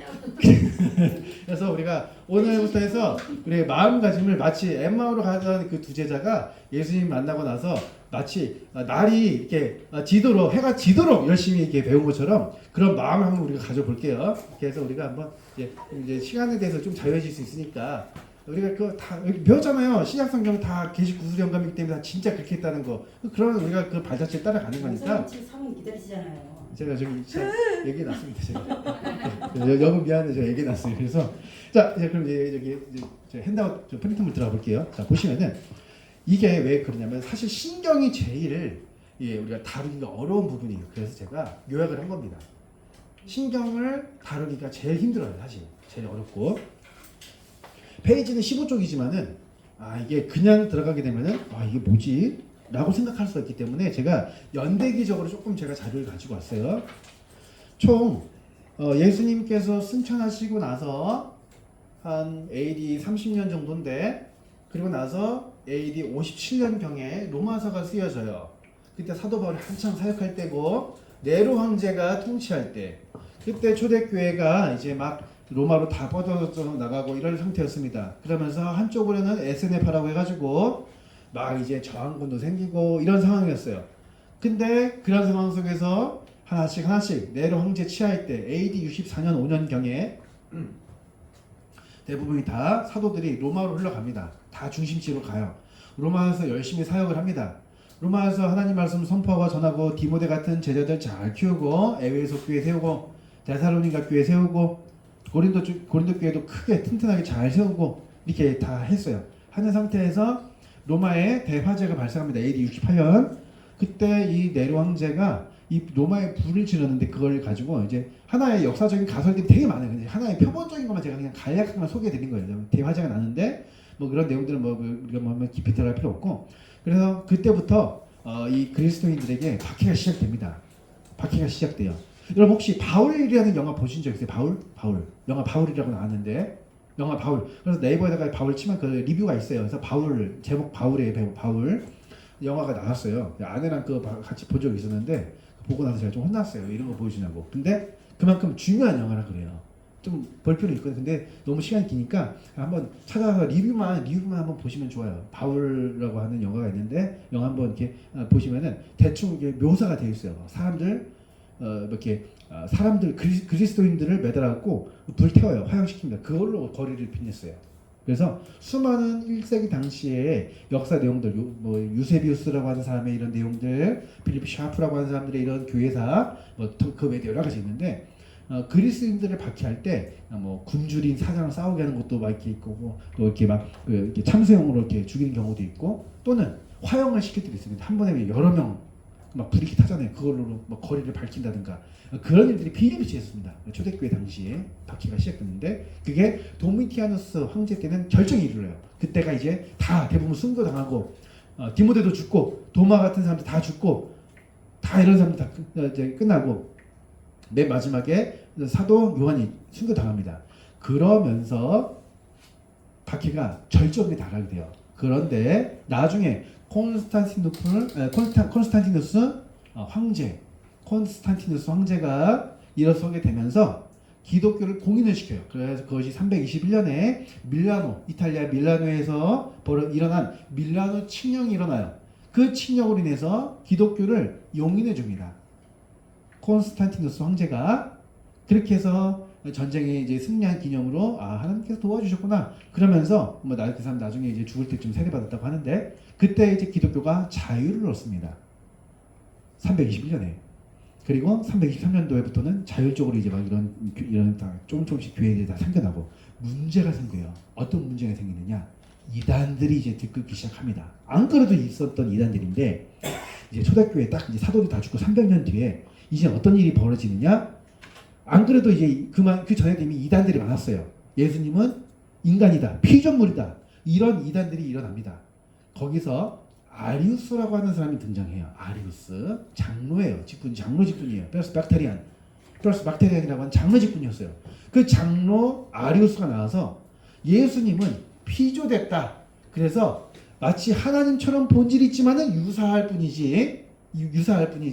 그러나 하나님은 아니고 피조됐다. 피조된 하나님의 아들, 이런 식으로 말해버립니다. 그러면서 이 아리우스가 등장을 해요. 이 아리우스가 등장을 했을 그 당시에 이 사람을 막던 한 사람이 있었어요. 그 사람을 우리는 아타나시우스라고 합니다. 누구요? 아타나시우스. 그래서 이 아타나시우스가 막 부활절에도 열심히 이렇게 막 잘 이렇게 성찬 집례하다가도 구인들 와가지고 도망가고 갑자기 부랴부랴 짐 싸서 도망가고, 나 그냥 잡혀 죽겠다 그래도 제자들 이렇게 끌고 도망가버려. 그냥 자기 스승 죽으면 안 된다고 해서 그냥 아예 스승을 납치해서 다른 데로 안전한 데로 이동해버립니다. 그런 일까지 벌어져요. 그러다가 황제가 공의회를 소집해요. 그 공의회가 무슨 공의회느냐? 325년도에 니케아 지역에, 여러분 오늘날 튀르키예 가면은 그 주변에 니케아 공의회부터 해서 칼케톤 공의회, 여러 공의회했던 교회들이 오늘날 남아있는데, 한번 꼭 튀르키예 가게 되면은 이스탄불 공항 쓰면은 거기에 딱 공항 근처에 조금만 가면은 칼케톤 신경이 세워진 그 교회가 있어요. 한번 꼭 가보세요. 그래서 니케아 공의회가 325년에 상대합니다. 그래서 그때 아리우스라고 하는 이 사람이 정죄당해요. 이단으로.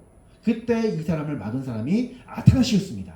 그렇게 해서 예수님은 피조물이 아니라 살아계신 하나님이다라고 고백이 선포가 됩니다.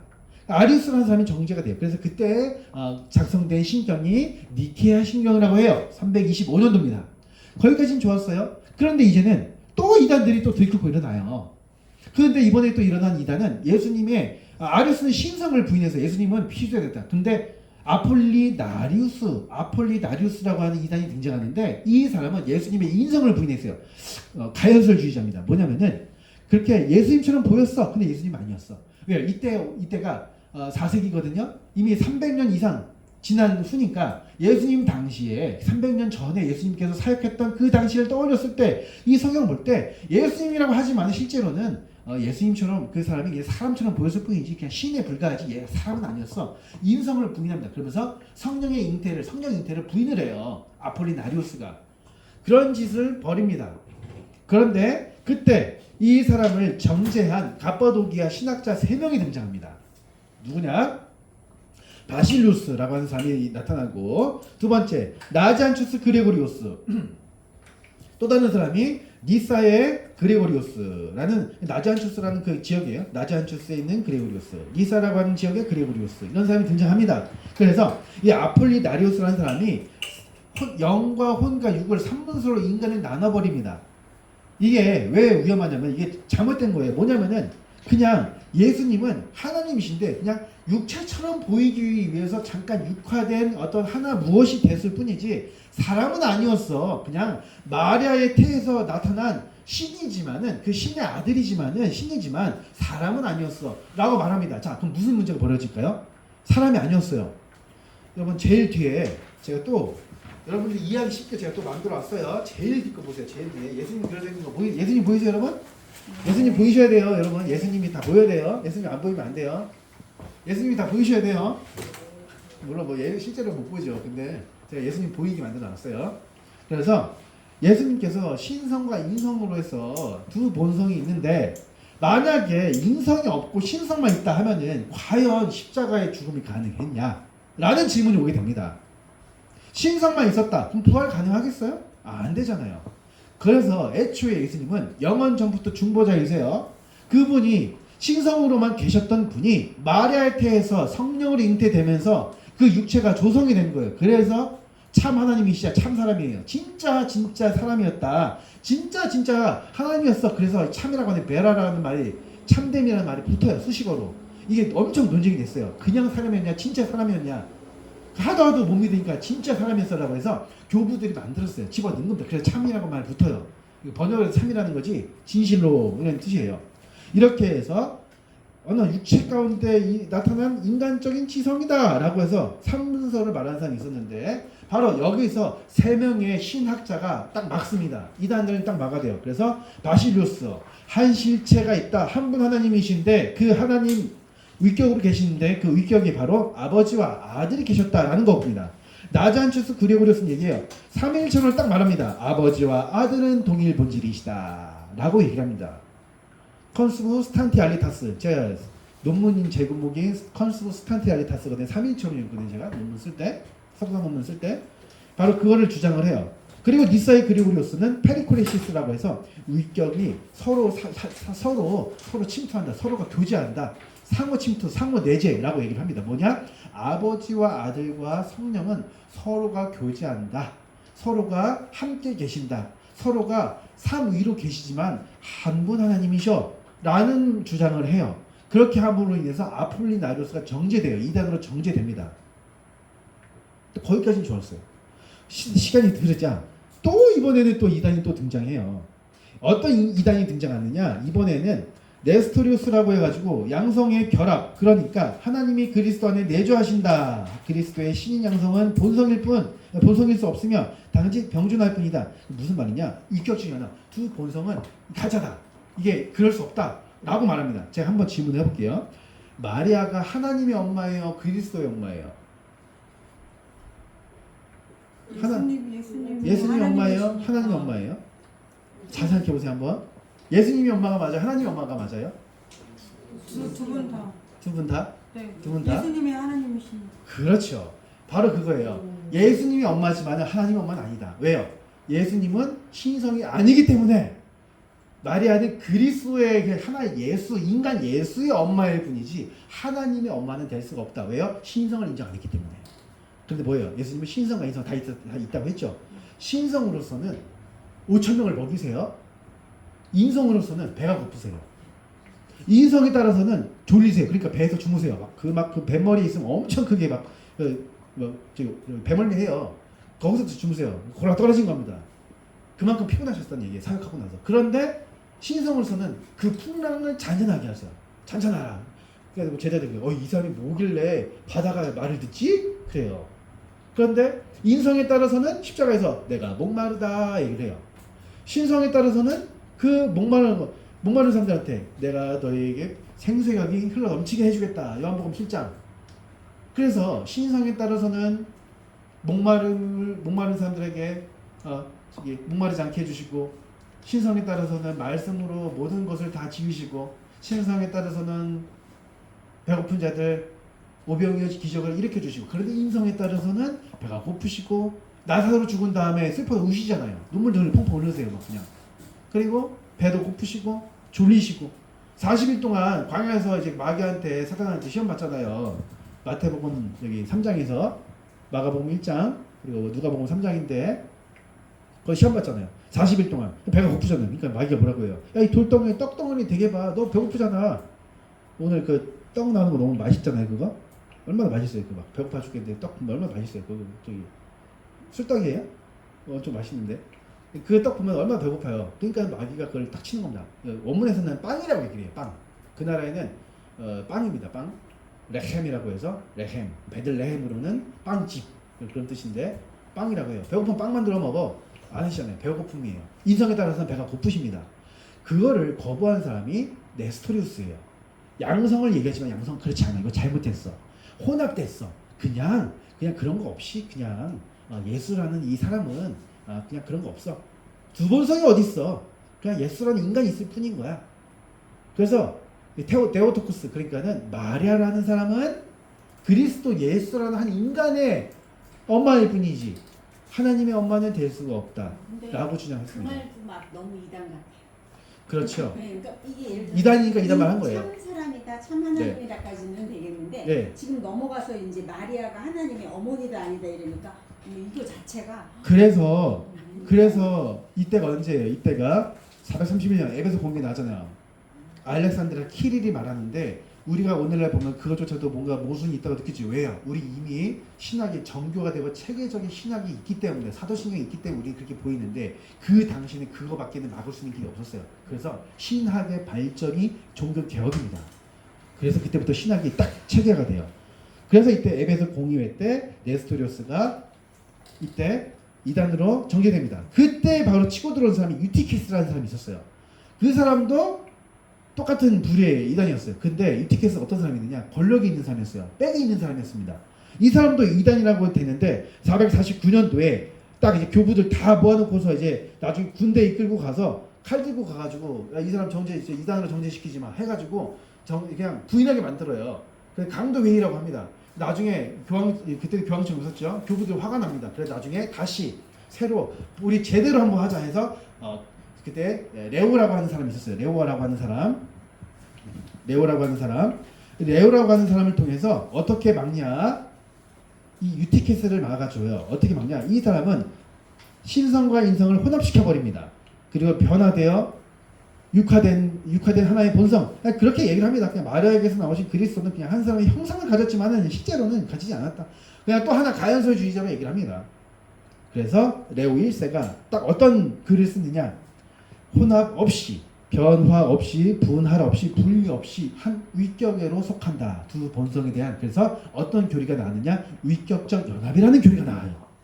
위격적 연합. 신성과 인성이 그리스도 안에서 간접적으로 연합된다. 그래서 위격적 연합 교리라고 해요. 위격적으로 연합됐다. 직접적으로 연합된 게 아니라 간접적으로. 그래서 신성과 인성이 구별은 되지만은 없어지지 않는 거예요. 그래서 자 하나 물어볼게요. 자 예수님께서 승천하셨어요. 보좌 우편에 계세요 안 계세요? 계시죠. 그런데 모든 곳에 계세요 안 계세요? 계시죠. 인성에 따라서는 아버지 우편에 앉아 계세요. 신성에 따라서는 성령으로 모든 곳에 계신다는 겁니다. omnipresent. 모든 곳에 있다. 모든 곳에 현존해 계신다. 그것이 바로 그리스도의 중보자 그리스도에 대한 두 본성에 대한 교리예요. 인성에 따라서는 보좌 우편에, 신성에 따라서는 모든 곳에. 이것을 딱 정점을 치는 게 칼케톤 신경인 겁니다. 예전에 김경현이하고 그 이미준이가 그걸 여기서 딱 그 발표했었어요. 권사님 그때 계셨어요? 그때 계셨나요? 네.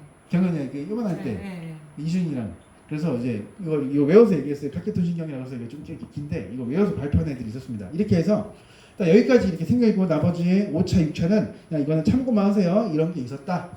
그래서 이러한 하나의 신경이 총 6번의 공의회에 걸쳐서 신경이 완성이 됐고 사도신경이 680년이잖아요. 7세기, 8세기 경에 정교화 작업을 걸쳐서 사도신경이 딱 오늘날 우리가 고백하는 신경의 형태로 완성이 되었어요. 바로 이 신경과 말씀과 신앙 고백이 이렇게 해서 형성이 있다는 거, 역사성을 얘기를 했습니다. 자, 이 상태에서 이제 173페이지 들어가 볼게요. 나중에 혹시 이 책 알아요, 여러분? 이 책? 이 책. 제목이 뭐예요? 사도신경. 사도신경. 이 책 알아요, 이거? 자, 이 책 하지 않을게요. 이 책은 제가 안 할게요. 안 해요. 대신 동지선 이거 이 책 있어요? 처음 봐요? 이 책이 되게 잘 돼 있어요. 이거 짧죠? 얘도 한번 하면 좋은데 근데 이거는 우리 교회 홈페이지에 있어요. 제가 안 할게요. 이미 이거 강의했어가지고 예전에 항암 선생님이 하지 않으셨어요? 그 주기도문. 아, 그거 주기도문. 예, 제가 한 게 사도신경. 그래서 이 책이 있는데 이 책이 있어요. 이 책이 되게 잘 돼 있어요. 그래서 이게 뭐라고 되어 있냐면은 제가 불러드릴게요. 성경과 신경에 대해서 얘기를 해줘요. 성경과 신경. 성경은 하나님이 인간에게 주신 말씀이에요. 이게 성경입니다. 그리고 인간이 하나님께 올리는 반응이 신경입니다. 성경, 신경. 그걸 지금 제가 말씀드리는 거예요. 성경은 하나님이 인간에게 주신 말씀. 신경은 인간이 하나님께 올리는 반응을 얘기해요. 그리고 성경은 믿고 순종해야 할 하나님의 말씀이고, 신경은 공표하고 가르쳐야 할 교리.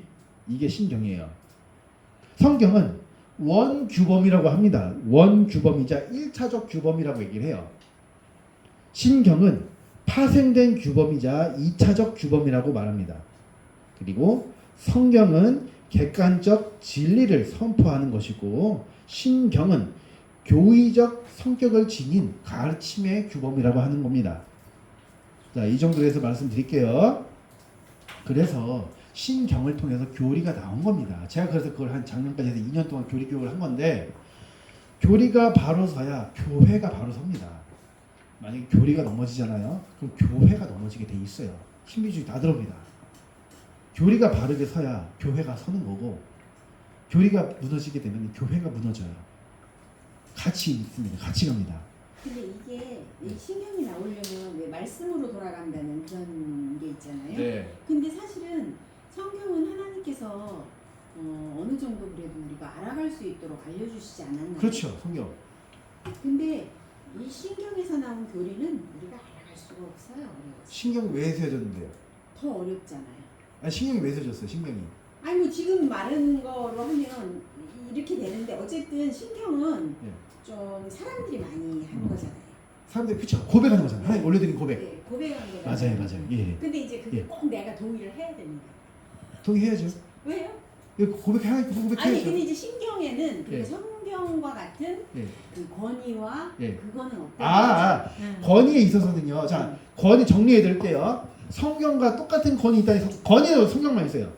그러나 왜 사도신경을 하냐면은 바로 공의회라고 하는 기독교에서 공의회라고 하는 권위를 말씀의 권위를 가지고 세운 것이 신경이기 때문에 그렇습니다. 말씀 자체가 권위지만은 그 권위 안에 그 안에서 드러나고 고백한 신경이 사도신경이기 때문에 그래서 그 자체에 신적 권위가 있다는 것이 아니라 권위를 통해서 세워진 교리이기 때문에 그래서 우리가 해야 될 반드시 동의해야 되고 해야 될 2차적 규범이라는 얘기예요. 그래서 말씀과 신경이 같이 갑니다. 근데 그 신경이 여러 가지가 있잖아요. 니케아 신경, 콘스탄티노플 신경, 칼케도 신경. 그래서 다 하지 않고 사도신경 하나로 끝내요. 그렇게 해서 그래서 우리가 교단 신학이 있는 거고 종교개혁 신학이 있는 거고 그래서 우리가 전통을 따라가요. 근데 그 전통은 로마 카톨릭의 전통이 아니라 기독교 종교개혁의 전통이자 개혁 신학의 전통에 서 있는 겁니다. 교부들의 전통에 따라가는 겁니다. 그 원리로 우리가 보는 거예요. 그래서 권사님 말씀하신 대로 신적 권위는 성경에만 있어요. 그래서 성경의 권위라고 얘기를 했어요. 그러나 신경은 그 성경의 권위를 통해서 세워진 고백이기 때문에 그래서 우리가 똑같은 권위를 놓지는 않지만은 반드시 우리가 고백해야 할 책임이 따른 거예요. 그래서 신경도 우리가 같이 보는 겁니다. 그 정도로 제가 말씀드릴 수 있을 것 같아요. 충분히 권사님 잘 이해하신 거예요. 자, 173페이지에 후딱 넘어갈게요. 사도시대와 그 이후에는 기독교의 본질을 어떻게 이해할 것인지, 또한 기독교가 유대교와 이교와 어떤 관계를 맺고 있는지에 대해 여러 의견이 존재했다. 밑에 줄에 성경이 하나님의 말씀으로서 전체 기독교 교회 안에서 만장일치로 받아들여졌다는 점이다. 성경이요. 밑으로 내려가면은 이는 먼저 구약 성경에서 분명하게 드러난다. 예수와 사도들의 가르침은 구약을 반복해서 언급했다. 그들은 언제나 구약에 근거하여 가르쳤다. 예수님도 이사야서를 근거로 해서 가르치셨어요. 누가복음 24장 보시면은 율법과 선지자들에 관련된 자기에 관한 모든 글을 자세히 설명했다고 얘기를 합니다. 자세히 설명했다고 얘기를 해요. 그래서 그 엠마오로 가는 그 두 제자가 그거를 들었을 때 우리의 마음이 뜨겁지 아니하느냐, 갈등하는 상태가 되지 아니하느냐, 그 얘기를 서로 얘기를 한 거예요.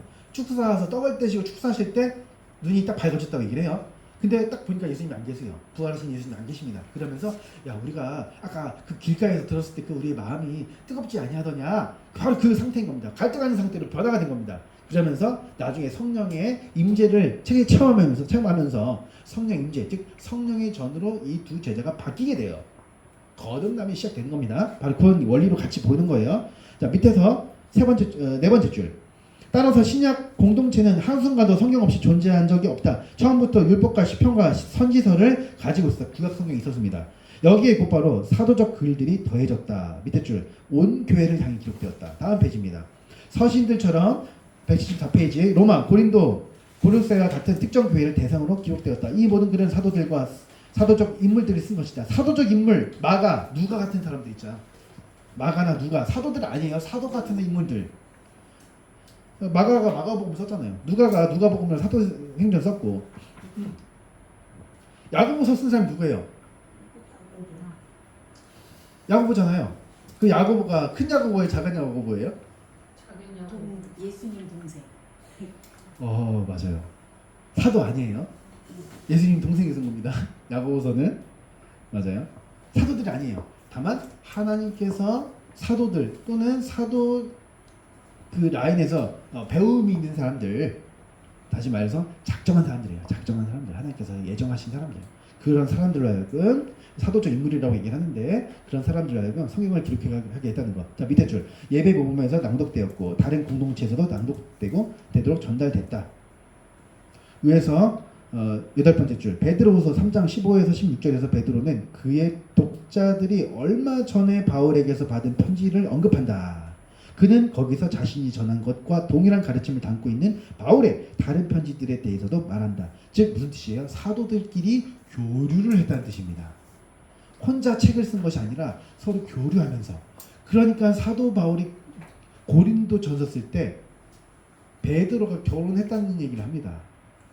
베드로처럼 아내와 함께 사역할 권리가 없느냐 하면서 9장에서 얘기를 해요. 사도의 권리. 결혼했다는 얘기는 거기 딱 얘기를 합니다. 베드로는 아내가 있었어요. 그리고 밑에서 10번째 줄. 바울의 글, 구두, 설교 다 나오는데, 그러나 그들이 죽고 설교가 멈추자 사도들의 글은 자연스럽게 더욱 소중해졌다. 2세기 중엽의 증언에 따르면 복음서와 서신서들은 신자들의 모임에서 정기적으로 읽혔다.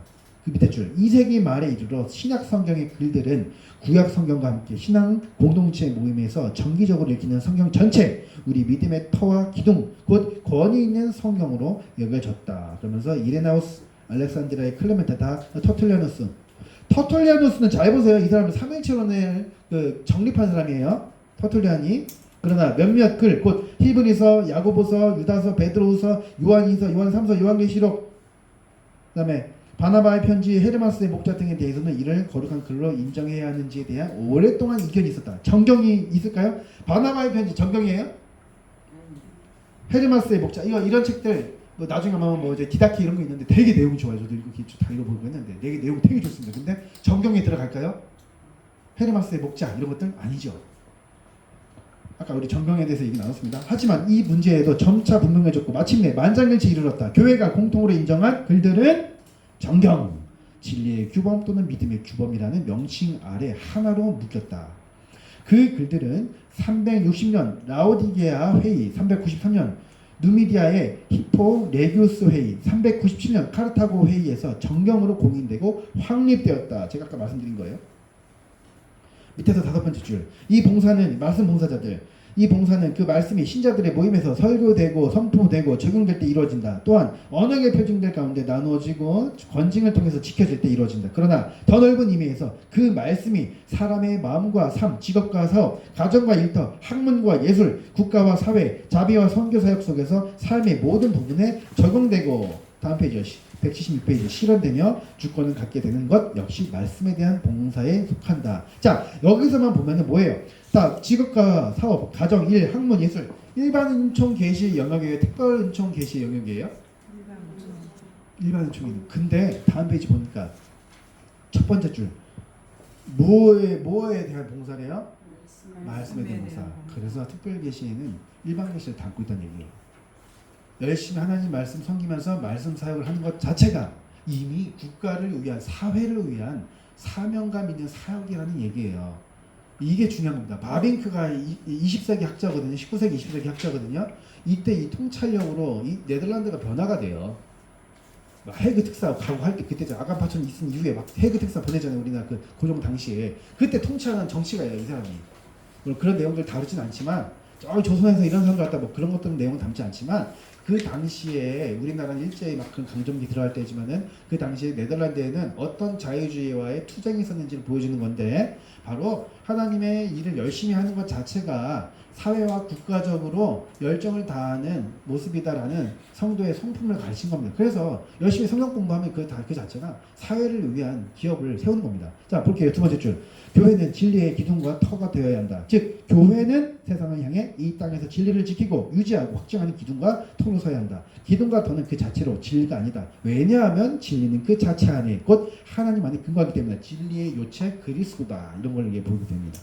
밑에서 네 번째 줄. 그러므로 모든 신자와 모든 교회는 자기 안에서 성령께서 증언해 주시는 만큼 하나님의 말씀이 참된 진리임을 고백하게 된다. 그러나 다양한 오류는 시간이 지날수록 형태를 바꾸며 더 교묘하게 다가온다. 따라서 교회는 자신이 고백하는 진리의 내용을 더욱 신중히 설명해야 한다. 두 번째 줄.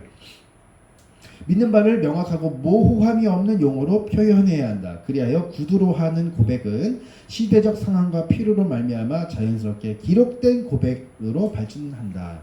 이렇게 해서 사도신경까지도 나온 거예요. 그리고 밑으로 세 번째 줄 더 내려가면은 이러한 반대는 신앙 고백에 대해서 이제 반대자들이 있었어요. 신앙 고백들은 성경을 억압하지 않는다. 오히려 성경을 옹호하고 개인의 자의적 해석으로부터 성경을 보호한다. 밑으로 한 5번째 줄 내려오면 사도신경이 나와요. 사도신경 12신조. 이게 이 12신조라는 게 딴 게 아니고 사도신경 그 안에 있는 걸 얘기를 하고 있어요. 12문장이잖아요 그게. 사도신경은 가장 오래된 신조다. 물론 사도들이 직접 작성한 것은 아니다. 그러나 이 신경은 이미 2세기 초에 형성되었다. 이는 그리스도께서 친히 주신 삼일체적 세례 명령에서 발전한 것이다. 세례 명령이 어디 나와요? 마태복음 28장 19절에 나오죠. 삼일체론. 원래의 형태는 오늘날 우리가 알고 있는 것보다 다소 짧았지만 기본 구조는 동일했다. 사도신경은 기독교 신앙의 기초를 이루는 위대한 사실들을 간단히 열거한 것이다. 그래서 지금도 전체 기독교가 공유하는 공통 토대이자 결코 사라지지 않을 신앙의 유대다. 이 사도신경에 4가지 다른 신앙 고백서가 더해진다. 밑에 보시면은 첫째 325년 니케아 공의회의 신경이다. 둘째 네덜란드 신앙 고백서 구조에서 니케아 신앙 계열화 부르는데 니케아 신경에 기초하여 확장된 신경이다. 다음 페이지 178페이지. 셋째 451년 칼케톤 공의회의 신경, 칼케톤 신경이에요. 넷째 마지막으로 아타나시우스 신경이라고 부르는 신경이다. 아타나시우스 신경. 이것도 아주 좋은 내용이에요. 빛에서 나온 빛, 아버지 하나님에게서 나온 하나님, 빛에서 나온 빛, 그 고백을 하는 내용입니다. 그리고 이 명칭은 정확하지 않지만 네덜란드 신앙고백서 구조에서 신경으로 공식적으로 받아들여졌다. 그리고 이게 왜 이게 중요하냐면요. 가운데 보시면 두 번째 따라 보세요. 유태적 관점에서 기울어진 사람들은 예수를 하나님이 보내신 사람으로 인정했다. 유대인이에요. 단신론자들입니다. 그분의 비범한 은사와 선지자적 영감, 권위 있는 말과 행위도 시인했다. 그러나 그들은 예수를 그 이상으로 보지 않았다. 예수는 뛰어난 인물이었지만 결국 사람일 뿐이라고 여겼다. 제가 이스라엘 예루살렘에서 랍비랑 기독론 논쟁했을 때 바로 이겁니다. 왜 예수가 하나님이냐? 그걸 물어봤어요. 왜 예수가 하나님인데? 그걸 가지고 제가 한 시간 동안 제가 얘기한 것 같아요. 그때 랍비하고 좀 길게 논쟁을 했었는데 기독론 논쟁. 다른 랍비들도 합세하더라고요. 근데 저는 제가 이긴 것 같아요. 자기는 자기가 이겼대요. 내가 아예 위너를 그랬거든요. 내가 위너라고 내가 나보다 말 못했잖아. 내가 너보다 더 위너다. 내가 위너인데? 일단 오케이 빠이빠이. 나중에 봐. 군대 갔더라고 나중에. 그래서 버마라고 하는 친구인데 하여튼 전 제가 이긴 것 같아요. 자 이렇게 해서 이런 유대인들이 단일 신론적 영향이 있었다는 거예요. 단일 신론 본질에 대해서 하나라고 얘기하지만 위격에 대해서도 하나라고 얘기하는 거. 그 말은 예수님의 위격을 인정하지 않는다는 거예요. 그냥 선지자일 뿐이지 하나님이 아니시다. 왜 예수가 하나님인데? 라고 질문을 해요. 그들은 다 인정한대요. 신약성경도 다 읽어봤대요. 인정을 한대요. 근데 말이 안 된대요. 자, 그렇습니다. 그리고 다음 페이지 교리와 예배에 대한 관계를 얘기합니다. 심각한 논쟁이 일어나요. 여기서 179페이지 두 번째 단락부터 보면은 몬타누스주의, 노바티아누스주의, 도나투스주의 다 이단들입니다. 이런 이단들이 이제 드러났어요. 그런데 밑에 세 번째 단락 볼게요. 가운데쯤에 교리와 예배 이렇게 나옵니다. 교리와 예배도 크고 작은 차이가 있었다. 그 중에서 가장 중요한 쟁점은 성령의 나오심에 대한 고백이었다.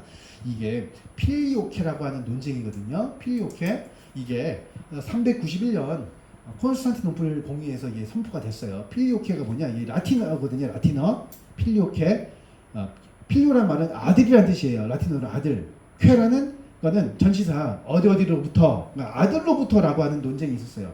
성령이 아버지로부터 나오느냐 아들로부터도 나올 수 있느냐 이걸 얘기한 겁니다. 그래서 동방교회와 서방교회가 논쟁을 하게 되는데 그런데 우리가 서방교회 이런 신학을 우리가 참고를 해요. 동방교회에서는 종속론을 얘기합니다. 아버지로부터 아들과 성령은 나왔어요. 근데 성령은 아버지에게서만 나왔다고 얘기를 합니다. 그런데 그것이 아니라 아버지에게서 아들이 나셨어요. 성령은 아버지와 아들에게서 나신 성령이에요. 나오신 성령. 발출이라고도 얘기하는데 출애라고도 얘기하고. 그래서 예수님이 요단강에서 세례 받으실 때 뭐가 내려와요? 하늘에서 성령이 비둘기처럼 내려오시죠. 그런데 여기서 알아야 되는 게 있어요. 예수님은 인성에 따라서는 성령을 받으셨어요. 충만이셨어요. 그런데 신성에 따라서는 성령을 받으세요. 성령을 보내주세요. 정확하게 하셔야 돼요. 신성에 따라서는 성령을 보내주세요. 인성에 따라서는 세례 받으실 때 비둘기가 그대로 예수님께 임하시잖아요. 인성에 따라서는 성령을 받으셨어요. 그런데 신성에 따라서는 성령을 보내주시죠. 그러니까 어떻게 돼요? 로마서 요한복음 14장부터 16장까지 내가 너희한테 또 다른 보혜사를 보내주겠다. 보혜사 성령 하나님을 보내줄 거다라고 얘기를 하세요. 성령은 아버지에게서 나오시면서 또 아들에게서도 나오십니다. 그래서 부활 승천하시고 나서 보좌 우편에 앉으심으로 성령을 보내주세요. 그래서 우리가 말씀을 믿고 들음으로 말미암아 입술로 시인하고 마음으로 믿어 의에 이르는 겁니다. 구원받은 성도가 되는 겁니다. 성령의 전이 되는 거예요. 성령을 보내주신 분이 아버지에게서 그리고 아들에게서. 그거를 부인한 사람들이 바로 초대교회 이단들이었어요. 필로케 논쟁. 그래서 보면은 교회와 예배에서도 크고 작은 차이가 있었다. 서방교회는 성령이 성부와 성자에게서 필로케 나오죠. 나오신다고 가르쳤다. 그러나 동방교회는 성령이 오직 성부에게서만 나오신다고 고백했다. 이 자체가 아들을 종속론으로 빠뜨린 겁니다. 아들은 아버지께 종속됐다. 왜? 성령을 못 보내주셔. 그냥 아버지께 종속됐을 뿐이 아버지에게서 그냥 나실 뿐이지 성령을 보내주시는 그런 근본은 아니셔. 그러나 우린 고백하죠. 삼위 하나님, 한 분 하나님이시자 삼위로 계신다. 그래서 질서상 높낮이 계급 차이가 아니라 질서상 아버지와 아들과 성령, 아버지는 아들을 낳으시고 성령을 보내주시고 아들은 아버지에게서 나셨고 그러나 동시에 성령을 보내주시고 성령은 아버지와 아들에게서 나오셨다. 그러나 한 분 하나님이시다라는 고백이에요. 예, 프린트물 세 번째 페이지에 있어요. 다음 페이지 넘어갑니다. 그래서 다음 페이지에서는 제가 딱 집어드릴게요. 이단들에 대한 잘못된 내용들이에요. 180페이지 10번째 줄 밑에서 10번째 줄. 로마 교회는 전통을 점점 성경과 나란히 두었다. 그러면서 나아가 그 전통을 성경 위에 두었다. 성경보다 교회 해석을 더 의지하겠다는 얘기예요. 이 사람들이. 밑에서 그리고 다음 페이지 그래서 쭉 다 전부 다 이제 반성경적인 거예요. 반성경적인 내용 쭉 나오고 181페이지에 그러나 교회는 성경의 필수 불가결하다. 그리고 성경은 그것을 믿을 만하다고 선언하는 교회를 통하지 않고서 권위를 가질 수 없기 때문이다. 성경은 그 자체로만으로는 분명하다고 본다. 이게 로마 카톨릭에서 얘기를 했어요. 오직 교회의 해석을 통해서만 성경이 분명해진다고 주장한다. 로마 카톨릭에서 계속 이렇게 얘기를 한 겁니다. 이러한 이해 속에서 성경은 교회보다 앞서지 않는다. 성경은 교회의 기초가 되지도 않는다. 오히려 교회가 첫 번째 자리를 차지한다. 성경은 그 위에서 비로소 근거를 갖는다고 여긴다. 이게 로마 카톨릭에서 이렇게 주장합니다. 첫째, 그래서 이 첫째 아까 말했던 것처럼 교회 전통은 점점 성경과 나란히 두기 시작했다는 얘기예요. 그리고 둘째, 181페이지 세 번째 단락 둘째, 카톨릭 교회는 복음의 핵심을 완전히 잃어버리지는 않았다. 맞는 말을 하는데 틀린 말을 해요. 이 사람들이. 182페이지 두 번째 단락 셋째, 카톨릭 교회는 일찍이 성직자와 평신도를 구별했다. 일반 신자들이 아니라 오직 성직자들만이 참된 의미에서 제사장으로 간주되었다. 그리고 성직자 신분 안에서도 시간이 흐르며 다시 여러 종류의 구분이 생겨났다. 계급주의가 여기서 생깁니다. 계급주의가 생겨요. 자, 제가 질문해 볼게요. 목사, 장로, 교사, 집사가 높낮이가 있어요? 명령권자가 있어요? 이 중에서? 없어요. 없어요. 명령권자 없어요. 로마 카톨릭은 대사제, 소사제 있어요. 명령권자가 있어요. 우리 기독교에서는 목사, 장로, 교사, 집사, 대표적으로 제가 네 직분이라고 얘기했어요. 나중에 이제 헌법에 의해서 이제 권사 직분도 생기고 막 이런저런 더 많은 이제 직분이 생겨났습니다. 그런데 대표적으로 성경에서 가르치고 종교개혁에서 가르치는 네 가지 대표적인 직분이 네 개라고 말씀드렸습니다. 가르치는 장로와 치리하는 장로인데 가르치는 장로는 목회자, 그리고 치리하는 장로는 장로, 가르치는 사람들 교사, 섬기고 구제하고 보고하고 예산을 관리하는 직분들 바로 집사. 그래서 모든 직분은요. 자, 여러분 이제부터는 딱 정리하세요. 목회자와 평신도 이 구별할 필요가 있어요? 구별하지 마세요. 물론 큰 틀에서는 책임에 있어서 구별하죠. 설교자냐 아니냐에서. 그런데 성경적으로 볼 때는요. 목회자냐 평신도가 구별하지 않고 목사냐 장로냐 교사냐 집사냐 그 구별만 하면 돼요. 책임에 있어서 차이가 있습니다. 물론 그 과정에서 성찬 집례 축도권 이런 것들에 있어서 이제 목회자 평신도 이런 것들을 이제 구별하지만은 성경적으로 볼 때는 그런 구별은요 조금 우리가 제고해 볼 필요가 있습니다. 왜요? 직분을 나누는 거잖아요. 뭔가 높이 이렇게 떠받들여 이렇게 계급을 나누는 구조로 바뀔 수가 있다는 얘기예요. 그래서 우리가 성경적으로 볼 때는 그리고 종교 개혁의 신학의 가르침에 따라서 볼 때는 목사, 장로, 권사, 집사, 교사 모든 직분들은요. 그냥 질서에 따라서 유지될 뿐이지 높낮이가 없다는 것. 그리고 목회자와 평신도를 분리시키거나 구별하기 전에 각각의 맡은 책임이 무엇이냐 정도로만 확인하면 된다는 거. 그러면서 이제 나중에서 이런저런 사무 처리에 있어서 목회자나 평신도나 그때 가서 이제 사무 처리상으로 이제 구별할 뿐이지. 왜요? 전임 사역이 있고 그리고 전임하는 이제 목사님들 계시고 평신도가 있고 이런 부분들이 있어요. 그러나 성경에서 우리가 근본으로 들어갈 때는 그런 큰 구별 의미 없이 그냥 직분으로만 책임을 구별한다는 거. 그것을 기본으로 우리가 알고 있으면 충분합니다. 계속 넘어갈게요. 183페이지 두 번째 문단 보시면은 중세시대, 그리고 밑으로 한 세 번째 줄 내려가면 16세기 종교개혁시대, 밑에서 다섯 번째 줄 종교개혁이 일어나지 않았다면 교회가 어떻게 되었을지 알 수 없다. 종교개혁이 로마 교회의 축복이었듯 종교개혁은 오늘날에도 여전히 로마 교회의 축복이다. 더욱이 당시 새로운 시대를 열어젖힌 강력한 운동은 종교 개혁만이 아니었다. 종교 개혁에 앞서 종교 개혁과 더불어 그리고 그 뒤를 이어 여러 다른 운동들이 일어났다. 여러분 구교와 신교라고 우리는 보지 않습니다. 아시겠죠? 카톨릭에서 기독교 개신교가 나왔다고 보지 마세요. 아시겠죠?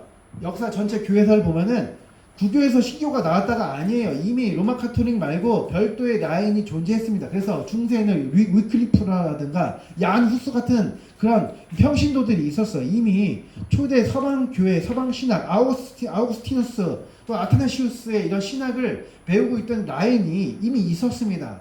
드러나진 않았어요. 드러난 건 로마 카톨릭의 제도적 측면이 드러났지만은 이미 오직 성경으로 돌아가자고 하는 그런 그룹들이 수도원 운동을 통해서도 많이 드러났습니다.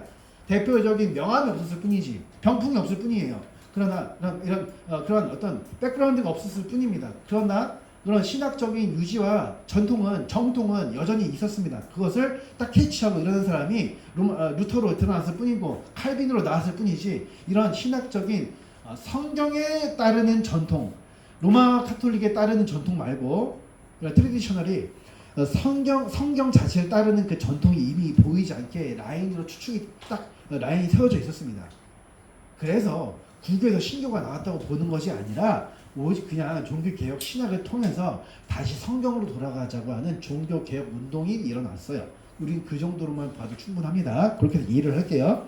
그래서 종교개혁이 이미 그 전에 일어난 강력한 운동이 종교개혁 전에도 있었고 후에도 있었다라고 합니다. 184페이지. 자, 인쇄술, 화약의 발명, 자유와 중산층의 부상, 아메리카의 발견, 문학과 예술의 재탄생. 자, 제가 7가지 특별한 계몽주의 시대 당시의 사건들을 제가 설명해 드릴게요. 이렇게 따로 메모 놓으세요. 첫 번째, 인쇄술 1450년경. 두 번째, 화약 13에서 14세기. 세 번째, 부르주아 부상.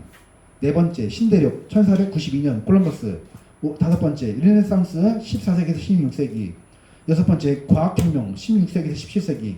일곱 번째, 프랑스 혁명 1789년. 이 정도로만 해서 특별한 역사를 해놓으면 돼요. 제가 다시 불러드릴게요. 인쇄술 1450년경 두 번째 사건, 화약계의 발명 13에서 14세기경.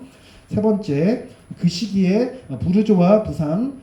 네 번째, 신대륙 발견 1492년. 다섯 번째, 르네상스 문화 14세기에서 16세기. 그다음 여섯 번째 사건, 과학혁명 16세기에서 17세기. 일곱 번째 사건이 프랑스 대혁명 1789년. 프랑스 혁명으로 인해서 이제는 유물론이 더 창궐하게 돼요. 좋은 것만은 아닙니다. 이런 내용들이 있었습니다. 그런 환경 속에서 종교 개혁의 영향이 있었다는 얘기예요. 종교 개혁이 발생했었을 그 당시 전과 후 200년 동안 어떤 일들이 세계사에서 있었는지에 대해서 바빙크가 설명을 해줍니다. 그러면서 역사적으로 일어난 사건들 가운데서 칼빈과 이런 종교 개혁자들의 신학이 영국과 이런 잉글랜드와 프랑스 그리고 유럽에 다 퍼져나가면서 기독교 문화가 그리고 성경의 가르침이 다시 재구성이 됩니다. 재구성이 돼요. 그냥 쭉 보세요. 그리고 184페이지 밑에서 여덟 번째 줄, 종교개혁이 이 적극적인 원리에 도달한 것은 과학적 연구나 이성적 성찰을 통해서가 아니었다. 그것은 죄책감에 사로잡힌 마음의 체험을 통해서였다. 그 마음은 마침내 하나님의 값없는 은혜 안에서만 화해와 용서를 발견했다. 종교개혁은 철학적, 과학적 운동이 아니라 본질적으로 종교적, 도덕적 운동이었다. 185페이지 두 번째 줄, 제3에 대해서 얘기하면 종교개혁의 제3에 대해서 가르쳤는데 로마 카톨릭은 이제 면죄부에서 얘기를 했죠. 이 제3을 체험한 인물이 루터였다. 그는 자비로운 하나님을 발견한 것으로 충분했다. 그래서 루터를 통해서 정말 이게 아주 크게 부상한 겁니다. 쭉 보시면 되고, 두 번째 단락, 그러나 스위스 종교개혁을 일으킨 츠빙클리와 칼뱅은 루터가 미처 다루지 못한 그 작업을 비로소 시작했다. 그들도 지적인 추론이 아니라 죄와 은혜, 죄책과 화해의 체험을 통해 개혁이 이르렀다. 루터는요, 믿음으로 말미암아 의롭게 된다라고 하는 그 칭의론 가지고서 평생을 싸웁니다. 나의 죄상은 어디서 오냐? 이게 로마 카톨릭의 면죄부 판매 돈으로 살 수 없는 하나님의 은혜인데 나의 이런 이 믿음의 신앙 고백이 어떻게 세워질까 이거 가지고 평생을 싸워요. 이것을 정교하게 만든 게 칼뱅과 쯔밍클레 같은 이런 사람들이에요. 스위스 종교개혁 계속 봅니다. 그러나 이 체험은 그들의 출발점이었을 뿐 그들의 목적지는 안식처가 아니었다. 그들은 그 자리에서 더 깊이 들어가 더 멀리 거슬러 올라갔다. 죄사함에서 나타난 하나님의 은총 뒤에 모든 미덕과 완전함을 지닌 무한하신 하나님 곧 주권자이신 하나님의 존재가 자리하고 있었다. 하나님께서 구원사역의 주권자이시라면 그분은 창조와 재창조나 언제 어디서나 주권자이시다. 그분은 창조와 재창조 어디서나 바로 하나님은 창조주 하나님이시자 구속주 하나님이시다. 왜요? 재창조가 뭡니까? 리게너레이션 뭡니까? 구속이잖아요. 중생을 얘기하잖아요. 재창조가 중생 거듭남은 죄가 있던 사람들이 용서를 받고 하나님께로 돌이키는 걸 얘기해요. 그게 중생이에요. 즉 창조주 하나님이 창조하신 것이 타락했지만 구속주 하나님이신 그리스도의 보혈의 피로 인해서 그것을 믿는 모든 사람들이 구원을 받게 된 겁니다. 이것이 구약 성경에서는 제사법, 절기법, 언약의 법, 바로 구원이라고 하는 율법에는 명령과 언약이 있었어요. 그 약속의 성취가 그리스도라고 얘기했어요. 그래서 율법과 그리스도가 복음이라고 얘기를 했습니다. 바로 이것이 그때부터 쭉 있었어요. 오래전부터 쭉 있었던 겁니다. 그 진리 안에서 뭐가 나왔어요? 창조주 하나님과 구속주 하나님에 대한 진리가 거기서 발견된 겁니다. 밑에서 네 번째 줄 그러므로 쯔밍클레에게 그리고 더 칼뱅에게 십자가의 보혈 안에서 마음의 평화를 얻은 바로 그 순간의 개혁의 출발점이었다. 이를테면 온 세상이 그들에게 열려 있었던 것은 세상을 그대로 내버려 두기 위함이 아니었다. 하나님의 말씀과 기도를 통해 세상 속으로 스며들고 그것을 거룩하게 만들기 위한 것이었다. 밑으로 한 5번째 줄 내려와서요. 그리고 그 지점에서 그들의 개혁은 다른 나라들로 확장되었다. 루터의 종교 개혁은 8번째 줄 이쪽이에요. 루터의 종교 개혁은 주로 독일과 덴마크, 스웨덴과 노르웨이에 머물렀다. 반면 칼뱅의 종교 개혁은 이탈리아와 스페인, 헝가리아와 폴란드, 스위스와 프랑스, 벨기에와 네덜란드, 영국과 스코틀랜드, 미국과 캐나다까지 뿌리를 내렸다. 이 선교가 일본으로 가잖아요. 일본에서 조선으로 오고요. 그래서 토마스 선교사, 아펜제로 선교사 이런 분들이 한국에서 선교를 하게 된 거예요. 그렇게 해서 칼뱅주의가 이렇게 해서 전파된 겁니다. 만일 칼뱅의 종교개혁이 예수회의 반종교개혁으로 여러 나라에서 반대를 받거나 밀려나거나 완전히 없어지지 않았다면 로마 교회의 세계적 지배는 이미 그때의 종말을 맞이했을 것이다. 밑에 줄 그러나 그것은 그렇게 될 수 없었다. 종교개혁은 처음부터 로마 교회의 강한 반대에 부딪혔다 하면서 로마 교회 여기서부터 쭉 밑으로 해서 187페이지 중간까지 전부 다 로마 카톨릭과 반성경적 사상이에요. 여기 보면은요 186페이지 이것만 하고 이제 끝낼게요. 밑에서 줄인데 8번째 줄 보면은 16세기에 소키누스와 제세레파가 등장했다. 소키누스 사람 이름이에요. 소키누스 제세레파 이단들입니다. 여기서 셀베투스라는 사람이 나와요. 셀베투스라고 하는데 아주 그냥 심각한 이단 중에 이단입니다. 거기서 그 사람의 신학을 가지고서 여러 가지로 다 접하되는데 신천지고 하나님의 교회고 여러 이단들 내용 보면 이 셀베투스라는 사람의 영향을 다 받은 내용들이 다 거기 다 있어요. 다 거기 나갑니다. 소키누스, 제세르파 또는 셀베투스 이런 사람들. 그리고 187페이지 각 세기마다 분파가 계속 늘어났다. 17세기 네덜란드의 항변주의, 영국의 독립주의, 독일의 경건주의가 등장했다. 18세기에 헤른후트주의, 감리교, 스웨덴 보리주의가 되어졌다. 그리고 모든 교회가 이신론의 물결에 휩싸였다. 프랑스 혁명 이후 19세기 초에 로마 교회와 개신교회 모두에게 강력한 종교적 각성이 일어났다. 그런데도 분리는 계속 일어났다. 다비주의, 어빙주의, 몰몬교, 심령주의 온갖 다른 분파들이 교회에서 떨어져 나갔다. 이들 가운데 대부분은 그들 안에 자리 잡은 의심과 무관심으로 점점 힘을 잃거나 사라져갔다. 한편 교회 바깥에서는 이론론의 세력이 움직이고 있었다. 그들은 기독교 신앙 전체의 마지막이자 치명적인 공격을 가하기 위해 유물론적 또는 범신론적 형태로 세력을 조직했다. 이 범신론과 유물론이 정치학과 만났을 때 뭐가 나오는지 아세요? 커뮤니즘이 거기서 나와요. 엥겔스와 마르크스주의가 거기서 나오는 겁니다. 유물론과 범신론. 여기서 이런 사람들이 사람들이 나중에 역사적 유물론으로 빠지게 되는데 거기서 기계적인 이 부분들에 인해서 잘못된 정치 사상가 만날 때 엥겔스라는 사람이 나와요. 프리드리 엥겔스 그리고 칼 마르크스 이런 사람이 나옵니다. 나중에 프랑스 대혁명 때 러시아 혁명 때 볼셰비키 혁명이라고 하잖아요. 그러면서 이제는 이런 잘못된 철학적 사상이 다 빠져나갑니다. 사람을 신으로 섬기는 이런 유물론이 생겨나가요. 그래서 따라서 그리스도 교회의 통일성과 보편성에 대한 희망은 거의 사라져 버린 것처럼 보였다. 이게 나중에 19세기 됐을 때, 20세기 초에 딱 됐을 때에 대부분의 딱 터키, 유럽 전부 싹 다 해가지고 다 이렇게 잘못된 사상으로 빠집니다. 이렇게 해서 이론론, 유물론, 범신론 다 이론론 사상이에요. 본인 자체를 하나의 어떤 사물에다가 중점을 놓게 된 경우인데 이렇게 해서 유물론과 범신론. 유물론은 모든 물질에 신적인 요소가 있다는 거. 범신론은 세계와 하나님을 동일시한다는 거. 나무에도 하나님이 계시고 태양에도 하나님이 계시고 별에도 하나님이 계시고 한 사람 속에도 하나님이 계시고 이런다는 얘기예요. 이신론과 이론론이 만나면서 유물론이 만나면서 범신론이 발생하면서 이 걷잡을 수 없는 이런 사상들이 나오게 돼요. 그러니까는 점점점 더 삼일체론적으로 빠지게 되는 겁니다. 이렇게 해서 우리가 8과까지 끝낼게요.